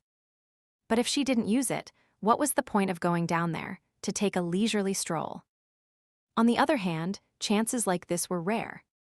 If they passed it up tonight, tomorrow everyone would be banding together to storm the supermarket. Would she really stay behind alone or turn back halfway? Besides, those zombies weren't vegetarians. All right, let's go. What was the worst that could happen? She told Lin Rongrong to put on a black outer coat. Then each of them wrapped themselves in a blanket to cover their heads and faces. They blended into a small group heading downstairs, and as soon as they reached the second floor, they slipped into a corner. Lin Rongrong quickly stashed the blanket into her space.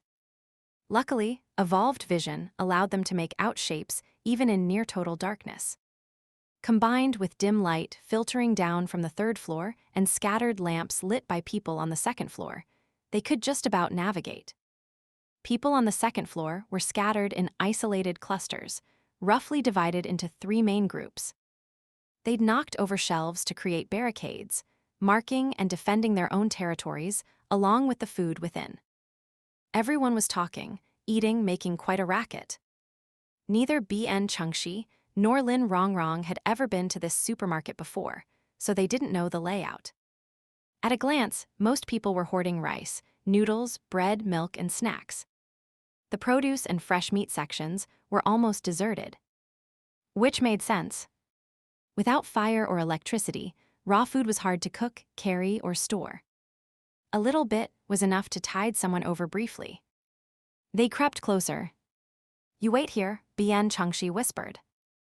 "I'll scout ahead." Lin Rongrong nodded nervously. Bian Changxi crouched low and circled the vegetable section a few times, confirming no one was around. She grabbed a few vegetables, then moved quickly to the meat and poultry area. The refrigerators had been opened and looted, but the store had backup power, so they'd stayed cold for a while after the outage. It was still chilly inside. She gathered whatever edible meat she could and stored it away. Next came the fresh seafood section, too pungent for her liking, but she heard water splashing in a few large oval tubs.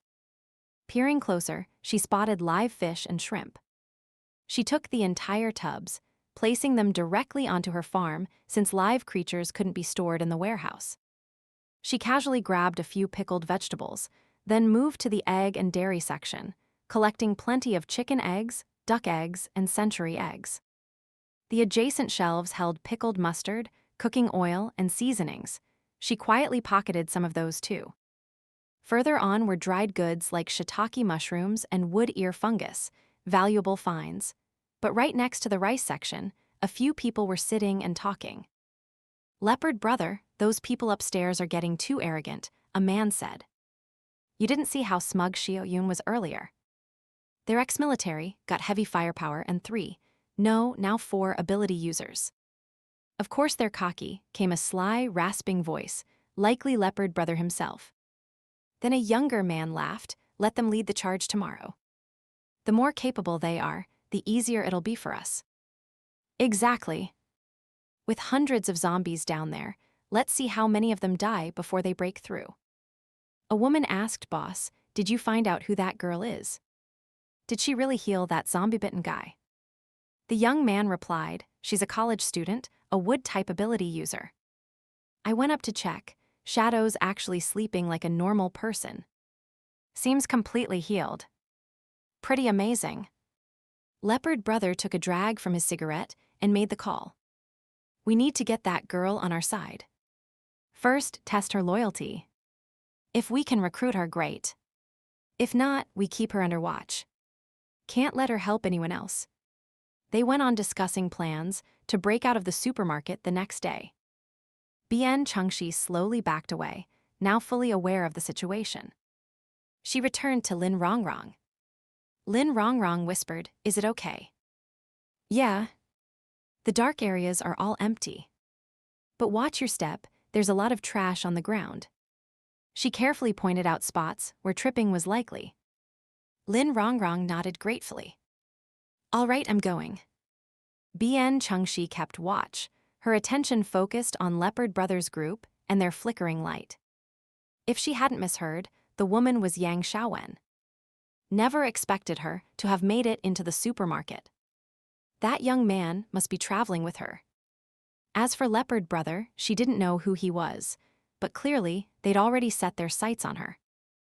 Bian Changxi gave a faint, cold smile. In this world, it was true. People feared standing out, just like pigs feared growing fat. The sudden disaster had twisted human psychology, unleashing the darkest corners of human nature. Any excuse could ignite their cruelty. One small misstep could make enemies out of strangers and get you killed for no reason at all. But was a rebirth cultivator really that easy to bully? About 10 minutes later, Lin Rongrong signaled that she was done. Upstairs, people were nearly finished moving supplies. The two of them quietly blended back into the group heading up, only to freeze as a dark figure suddenly appeared in front of them. Bian Changxi let out a soft gasp. Gu Shu. She quickly composed herself. Commander Gu, you're heading. Missing one seasoning for the rib soup. Going down to grab it. Gu Shu studied the two of them. Lin Rongrong felt instantly guilty, like she'd been caught red-handed, and weakly turned her head away. His gaze settled on Bian Changxi. Your injury doing better. Much better. Good. You do look more energetic. That broken item earlier. Just a small trinket. No big deal. Probably couldn't handle the energy surge. Gu Shu seemed to accept the explanation. Go on, take a seat. Food'll be ready soon. I'll be right back. Bian Changxi watched his retreating figure, blinking once. Did he really need to go get a seasoning himself? She sensed his eyes were too sharp, as if he could see straight through her thoughts and actions. She inwardly sighed. That was Gu Shu's problem. He made secrets nearly impossible to keep. His eyes were just too perceptive. Whether in her previous life or this one, she'd always felt a little uneasy around him. Even if her space were exposed, she could claim to be a dual wood and spatial type user. No one would doubt it. And since she lived alone, her material needs were minimal. It was a shame, yes, but not enough to justify constant, conspicuous gathering. She could easily keep it all hidden. And when it came to the farm, caution was non-negotiable. She never wanted to relive the tragedy of her past life. Secrets had to be guarded fiercely, not a single clue leaked. In this lifetime, she and Gu Shu were strangers, and she intended to keep it that way. Once they left the supermarket, they'd go their separate ways. Though she carried gratitude and guilt toward him, emotions left over from her past life, she'd help him when she could. But opening her heart, that was something she'd never do. The supermarket, once noisy and chaotic, had finally settled into complete silence after dinner and bedtime. Outside, the zombies' guttural howls grew clearer, each cry sending shivers through the soul. No idea how others were doing, but Bian Changxi had slept well. When she opened her eyes, it was already morning. She stared blankly at the high ceiling. Every time she woke up, it felt unreal, like she was still back in Yunhua Base 7 years into the apocalypse. The base wasn't large or powerful. It bore Zhu Yunhua's name and revolved entirely around him. Many of her proposals had never been approved or implemented. Yet it had been her sanctuary, a place where she'd invested her ideals and hopes for the future. She'd once believed she would spend her life there, enduring a loveless but mutually supportive marriage with Zhu Yunhua, until monsters or the cruelty of time claimed her. Only after waking up did she realize it wasn't the apocalypse that was heartless, it was people. She sighed, got up, and began getting ready, washing her face and brushing her teeth. In the living area, only Xiaofeng was awake besides the still unconscious Shadow. Xiaofeng was cooking, stirring the pot with a long ladle. He smiled and greeted her, "Good morning, Miss Bian." "Morning," Bian Changxi replied, wiping her face. She watched him cook, plain rice porridge with just minced meat and corn kernels, yet he managed to make it smell rich and delicious. Remembering last night's pork rib and yam stew, she silently marveled at his culinary skills, far superior to her own.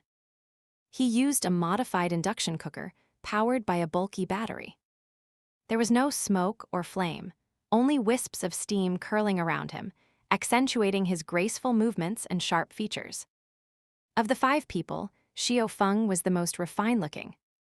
Unlike his younger brother Xiao Yun, whose charm was flashy and impulsive, Xiao Feng radiated a quiet elegance with an edge of sharpness. He was polite and gentle when calm, but when angered, his gaze could cut like a blade to the bone. Bian Changxi silently assessed him. In her previous life, both Xiao Feng and the unfortunate Shadow had already died by this point. She'd never met Xiao Feng before, so curiosity stirred within her. Someone who treated cooking with such care wasn't just a talented chef or a capable logistician. He likely had depth and hidden ambitions. A noteworthy man. It was a pity he died so early in her past life. No wonder Xiao Yun later broke ties with Gu Shu. Xiao Feng asked, Gu Shu and the others went to scout ahead. If nothing goes wrong, we'll break out today and head toward the new zone. Miss Bian, do you have any plans? Pretty much the same, she said, lifting her chin slightly. This old city area seems less safe by the day. Better to leave early and avoid more trouble. How's he doing? You mean Shadow? His vitals are stable, just not waking up. Do you know why, Miss Bian? Bian Changxi approached and took Shadow's hand, sensing the dark specks inside his body. They'd grown slightly larger, but were no longer as aggressive and sinister as yesterday. Instead, they felt sluggish, almost stagnant. Meanwhile, another force was rising within him. She pondered, puzzled. The dark energy was likely some kind of virus. The other force must be Shadow's own, probably the awakening of an ability. As for why he hadn't woken up yet, that was the same mystery as yesterday's sudden flatline. She couldn't explain it. But for now, the situation was improving. I'm not sure either, she said, standing. But physically, he's normal. I believe consciousness is just a matter of time. I'll go check downstairs. Just then, Lin Rongrong woke up. Bian Changxi greeted her and, backpack on and straight blade at her side, headed down. On the second floor, people were packing. No matter how hard they tried, they couldn't take everything, so arguments broke out over what to bring. A few who seemed to hold influence gathered in a corner, whispering. Bian Changxi's descent silenced them. They turned to look. Among them were Brother Leopard and Yang Xiaowen. Brother Leopard was a man in his mid-30s, his body packed with explosive muscle, his eyes cold and sinister. A cigar dangled from his lips, and two underlings trailed behind him. Every detail screamed that in the old world, he'd been someone powerful and feared. Definitely more formidable than Liu Meng or Zhang Hu, who'd been mere scalpers. Bian Changxi didn't recognize him. In her previous life, she'd at least heard of most notable figures in Sioux City base. But this Brother Leopard was completely unknown to her. Suddenly, she felt a sharp, hostile glare. She turned. Yang Xiaowen was staring at her with pure hatred. She was undeniably beautiful, early 20s, wearing a red blouse and floral tube top, exuding a mature, sultry charm. Even now, her wavy hair was perfectly styled, her glossy lips painted with shimmering lip gloss.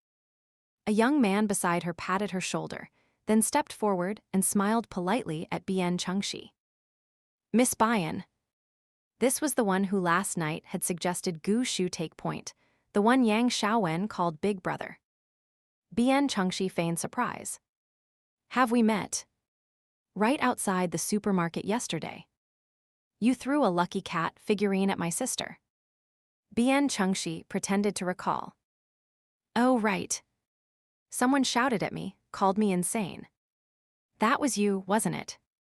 The man's face stiffened, but he clearly had good composure, trained to hold his temper. He quickly forced a smile. Miss Bian, I think there might be some misunderstanding. Bian Changxi cut him off, looking around. I remember there were several of you. Where are the others? Yang Xiaowen shrieked. They got too slow and were bitten. You happy now, you bitch? You screaming like a lunatic got them killed. Just wait, you'll pay. I'll tear you apart someday. Her brother tried to stop her, but was too late. Beside them, Brother Leopard's expression tightened, and he shot Yang Xiaowen a warning glare. Bian Changxi laughed coldly. No need to wait for someday. You can come get revenge right now. She turned and walked away, fists clenched tight. Yang Dizong.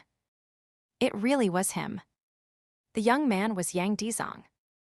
Whether he and Yang Xiaowen were blood-related, she didn't know, but their physical relationship was undeniable. He was apparently a metal-type ability user. Later, when Yang Xiaowen climbed the social ladder, she brought him with her, and he rose to become a trade zone administrator in the district where the Bian family lived. The position was highly influential and lucrative. Details aside, the Bian family had once groveled and flattered him for minor benefits. Bian Wei and Yang Xiaowen had a feud. Seduction failed, so Yang Dizong indirectly indicated he was interested in Bian Changxi. At that time, Bian Changxi had already left her family. But her big-picture uncle schemed to lure her back, captured her, and delivered her like a package to Yang Dizong. Yang Dizong, of course, had no real interest in her. He treated her like a toy, humiliating her for entertainment. Yang Xiaowen and a group of lecherous, drunken men watched with amusement. The humiliation had been unbearable, etched into her soul. Ultimately, it stemmed from Yang Xiaowen's failed pursuit of Bian Kuang. She'd taken her anger out on Bian Changxi. These two perverts. Bian Changxi took a deep breath, suppressing the darkness in her eyes. She walked out of the supermarket entrance and saw a tall figure by the window, gazing down below. Gu Shu turned and said, "Come take a look." Bian Changxi stepped forward and looked down. Her brow furrowed. So many zombies. Below was a sea of darkness, hundreds, no, nearly 2,000 to 3,000 zombies. They seemed fixated on the supermarket, surrounding it completely. But unlike last night, they weren't banging on the doors or roaring. They wandered silently, which was why no one inside had sensed their presence. A wave of putrid stench rolled in. Even with some olfactory fatigue, the smell was overwhelming for a moment. Yet Bian Changxi remained calm, showing no disgust, only a slight frown. So quiet. Gu Shu glanced at her, a flicker of surprise in his eyes. He pointed at one zombie. Look. They've changed. That zombie was a head taller than the others, massively built, with bulging tumors all over its body, oozing yellowish pus. The others seemed to fear it, avoiding it at all costs. Bian Changxi's voice deepened. A rank 2 zombie. Second tier. Yeah. Just like evolved humans, zombies can evolve too. The first stage is rank 1. What we're seeing now are the evolved rank 2s. They naturally dominate and control rank 1 zombies. Bian Changxi scanned the area, noticing at least 3 rank 2 zombies. Gu Shu studied the creatures, his dark, handsome brows slightly furrowed. So compared to rank 1s, not only are they stronger, faster, and more perceptive, some even develop abilities. Abilities? Exactly. Like humans, they can manifest elemental powers: metal, wood, water, fire, earth, and even others.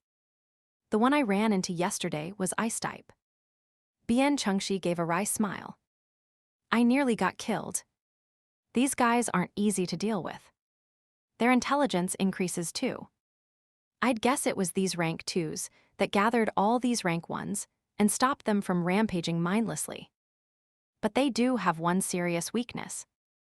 Gu Shu noticed how Bian Changxi spoke about zombies as if they were a species, complex, almost like higher animals or even people. Unlike others who just spat out words like monster or trash, filled with hatred and disgust, she didn't seem to fear or loathe them at all. What weakness? Gu Shu asked, genuinely curious and attentive. Bian Changxi realized she'd said too much. But after being cornered and belittled by Yang Dizong and Yang Xiaowen earlier, and with all the painful memories of her past life she couldn't share, the accumulated knowledge and foresight she carried felt unbearable to keep silent. Smiling faintly, she continued, generally speaking, the more evolved a zombie becomes, the better it looks. Just like in human society, where the upper class always appears more refined than the lower. So for them to evolve into such hideous forms, there are only two possibilities. They're either transitional or failed specimens. Either way, their abilities are crude and weak, easily disrupted. Most importantly, they can't seamlessly integrate their abilities with physical combat. They always end up neglecting one for the other. Gu Shu's dark eyes sparkled slightly. So you're saying, if we lure them into using their abilities and disrupt them at the final moment of activation, repeat this over and over, we can take them down easily. Bian Changxi sighed inwardly. If only she'd remembered this when fighting that ice-type zombie earlier, she wouldn't have had to clash head-on, and so badly. You could put it that way. You said some develop abilities. What about the ones that don't? This guy really liked picking apart every word. Bian Changxi raised an eyebrow. Then they just level up without evolving.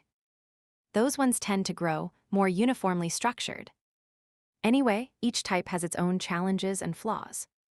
But honestly, our current problem isn't the rank 2s, it's the sheer number of rank 1s. Any ideas on how we're getting out of here?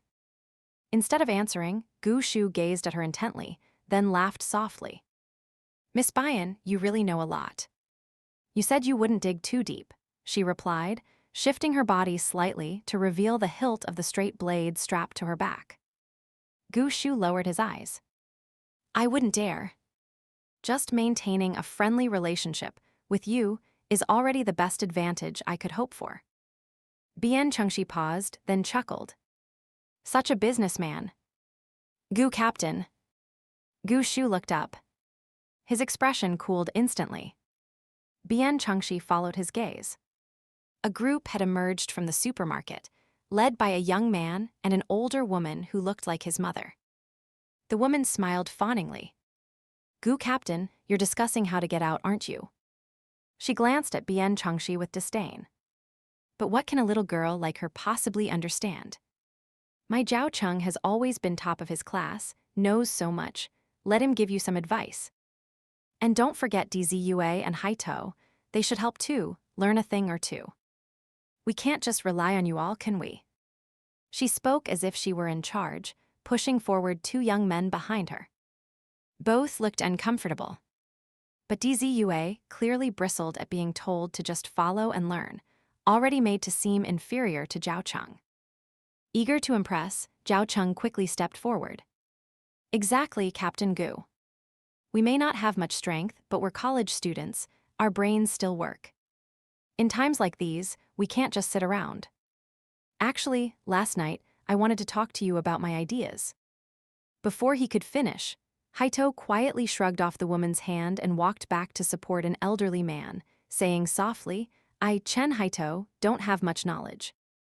I don't know how to handle those zombies out there. Captain Gu, just tell us what to do. We'll follow orders and won't slow anyone down. With that, he bowed slightly and slowly turned away, guiding the old man back. He'd thought they were here to seriously find a way out. If he'd known it was just a chance for showboating, he wouldn't have come. The others glared at him as if he were a disappointment. Only after they'd all spoken did Gu Shu reply, indifferent and calm. No need for strategic advice. We soldiers may be rough, but we still have brains. Guo Dzue, still smiling, said stupidly, Captain Gu, I don't mean any disrespect, but unity makes strength. Wouldn't it be better to discuss things together? But the woman caught the cold tone in Gu Shu's voice and grew upset. What exactly do you mean by that, Captain Gu? Trying to draw a line between us. In times of crisis, we should all stick together. Besides, my son is best friends with your little brother. You can't just act so heartless. All that posturing, it was obvious what they were after. They were afraid Gu Shu's team would leave them behind, so they rushed here to assert their presence. Bian Changxi watched them like they were a comedy act. In her past life, Gu Shu had lost 2 comrades because of people like these, his team falling apart from within. What a miserable fate. She couldn't help but study Gu Shu a little more closely. He felt her gaze, confused and slightly awkward. Just as he was about to speak, a rough, mocking voice came from behind. Yeah, we're being heartless today. What are you gonna do about it? Cry. Bite us. If you've got the guts, go fight your way out yourselves. Asking for help while acting so entitled, that's just ridiculous. Xiaoyun, Wu Dalong, and Gu Pei walked over together, clearly having finished scouting the first floor. Gu Pei's face was flushed with anger. He looked at Zhao Cheng and Guo Dziyue in disappointment. Cheng Dziyue. I promised to save your families. Now I realize how naive I was, jumping in like a hero when I couldn't even do anything useful, just causing trouble for everyone. It doesn't matter now. I just want to say, my brother and my 4 seniors have done more than enough. And our years of friendship. Over. From this moment on, you're no longer my classmates or brothers. Don't ever claim to know me again. Figure out your own damn paths from here on. Zhao Cheng, Guo Dziyue, and their families gasped in shock. Gu Pei ignored them and stepped in front of Gu Shu. Brother. I'm sorry. Gu Shu patted his shoulder. Xiaoyun slung an arm around Gu Pei's neck. That's my boy. Doesn't matter if you've messed up before. What matters is you finally see clearly. Helping anyone isn't kindness. Loyalty and righteousness. You've got to know who deserves it. Gu Shu gave Zhao Cheng and the others a cold look and said only one sentence. If you can't see your place, then stay here and enjoy the rest of your lives. Everyone shivered. Without another word, Gu Shu turned to his own team. Upstairs. Let's discuss the plan. The plot might feel slow here. Driving the story forward is priority 1, but letting things unfold naturally comes second. I don't like stories that rush from one event to the next without pause. My style is a bit loose, and I write slowly, so there'll probably be a lot of scattered details. But don't let the likes of Zhao Cheng take up nearly a whole chapter fool you. Reading it takes just a few glances, like a few quick shots in a TV drama. Still, these moments make up the flesh of the story. Leaving them out would make it feel incomplete. This happens a lot, scenes that are neither essential nor entirely useless, sitting in that gray zone between inclusion and cut. I agonize over whether to write them or rewrite them again and again. That's why I'm always editing, torturing myself, losing momentum, letting inspiration fade, and risking the story losing its flavor. But I keep thinking, if I don't push myself now while I'm young and have time, and I'm still at this level in a year or 2, I'll have failed the publisher who pays me, failed my dear editor, and most of all, failed you, my wonderful readers. So I'll keep pushing. Luckily, I've got enough saved chapters to spare. Rambling again. My point is, even if this part feels dull, the scene after they leave the supermarket will be worth it. Stay tuned. I'm off.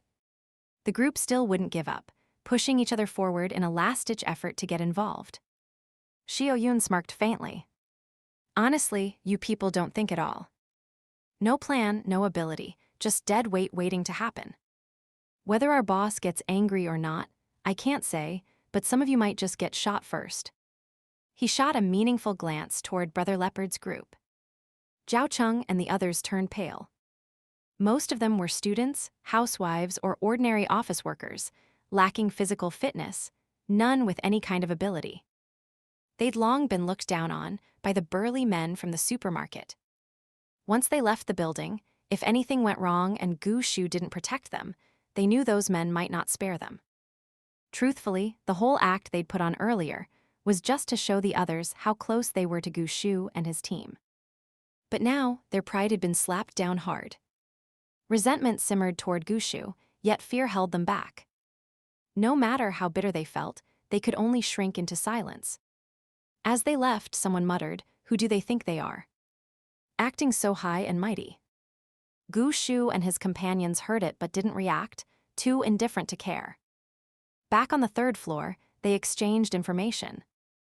Gu Shu decided he'd stay on the 2nd floor to draw the zombies' attention, while Xiao Feng and the others would escort Shadow out through the building's rear exit.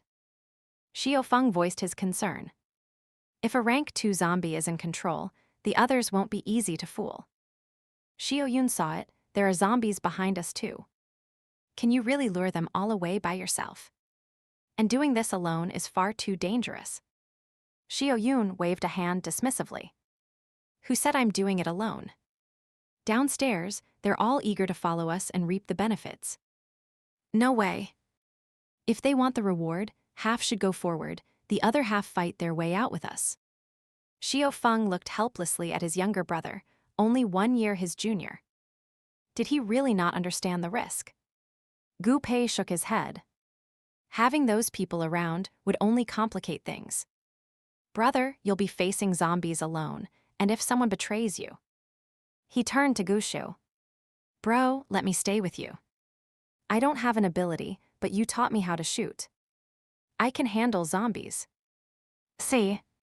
Even Gu Pei, just a student, had already thought of that. No, Gushu said firmly. Little Pei, you've no combat experience. If something happens, I might not be able to protect you. Xiao Feng considered. They only had Xiaoyun and Wu Dalong with abilities. One team had to protect Shadow and Gu Pei, plus 2 women. They were already stretched too thin. I'll stay. I'll fight alongside Ashu. Gu Shu shook his head. You need to lead the escape from the back. That's no simple task, you've got the heavier burden. He smiled gently at Bian Changxi. Miss Bian, would you be willing to stay and help me delay them for a while? Everyone froze. Bian Changxi, who had been intently studying the porridge in the pot, blinked in surprise. Me? Her mind raced. Drawing enemies meant using her ability and firing guns from inside the supermarket, seemingly safe, but not really. If something went wrong at the back exit and zombies broke in, those left inside would be trapped like fish in a pond. On the other hand, escaping through the rear meant facing zombies head-on, close combat, full of peril. Neither option was easy. Gu Shu added, you're an excellent shot, Fearless, and you've your ability to rely on. You'll be more effective here than out there. Bian Changxi considered it. As a wood type, she was fragile in close combat, nowhere near as powerful or explosive as Gu Shu's fire ability, not as durable as Wu Dalong, nor as agile as Xiaoyun's wind blades. She lacked Xiao Feng's tactical mind. Going out the back, she'd just be dead weight. But staying up front, that made her a solid sniper. Fine. She wasn't top tier, but she wasn't useless either. Placed right, she could still add value. She nodded. I'm fine with it. Next came weapon distribution. Gu Shu pulled out a rolling suitcase and a large black duffel bag. When he opened them, Lin Rongrong gasped, whoa. What are you planning to do, rob a military base? That's a lot of firepower. Inside lay grenades, submachine guns, heavy-caliber rifles, sniper rifles, and various handguns, all sleek, pitch-black, and dazzling in their variety. Bian Changxi, sharp-eyed, also spotted surveillance bugs, tracking devices, eavesdropping gear, and vials of unidentified injectables. She didn't gawk like Lin Rongrong, but even she was deeply shaken. This was no ordinary special forces unit. She already knew Gu Shu wasn't just some random survivor, but carrying this much heavy weaponry in peacetime was still terrifying. What kind of enemy were they expecting to fight to the death? Noticing Bian Changxi's puzzled, scrutinizing gaze, Gu Shu turned to Lin Rongrong, but his words were clearly meant for her. This mission was special. Higher-ups approved all this gear. Lucky for us. Want one? Lin Rongrong waved her hands. No thanks. I've never touched a gun before. I'd probably shoot myself. Gu Shu smiled and began handing out weapons. Bian Changxi received a heavy-caliber sniper rifle and a handgun. The weapons bore no markings, she didn't recognize the models, but the weight, the cold precision of the metal, the intricate craftsmanship, she could tell at once they were top of the line, far superior to the handgun Gu Shu had tossed her yesterday. Others concealed their weapons on their persons. The remaining arsenal was split into 2 portions, one for Xiaoyun to take, the other left with Gu Shu, ensuring that if one group fell, they wouldn't lose everything. But this meant they could carry almost nothing else. Lin Rongrong watched them debate how to light their loads. Her face stiffened, guilt and unease flickering across her expression. She kept glancing at Bian Changxi, who remained focused on the sniper rifle, her expression thoughtful, lost in thought. Soon, a few leaders from the second floor came up to ask about evacuation plans.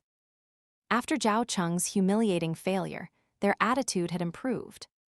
Gu Shu, already prepared, analyzed the situation and assigned tasks one by one. The sun climbed higher. By 10, everyone had eaten their fill and rested. At 11:40, they geared up. Wu Dalong carried Shadow on his back. Xiao Yun shouldered the weapons. Xiao Feng and Gu Pei each took a large pack of food and essentials, and Lin Rongrong carried one too. After solemn farewells to Gu Shu and Bian Changxi, they headed downstairs to join the first wave at the rear of the building. Gu Shu turned to Bian Changxi. "Be careful." She put on a sun hat and an earpiece, the advanced communication device used by Gu Shu's team, superior to the wrist communicators given to others.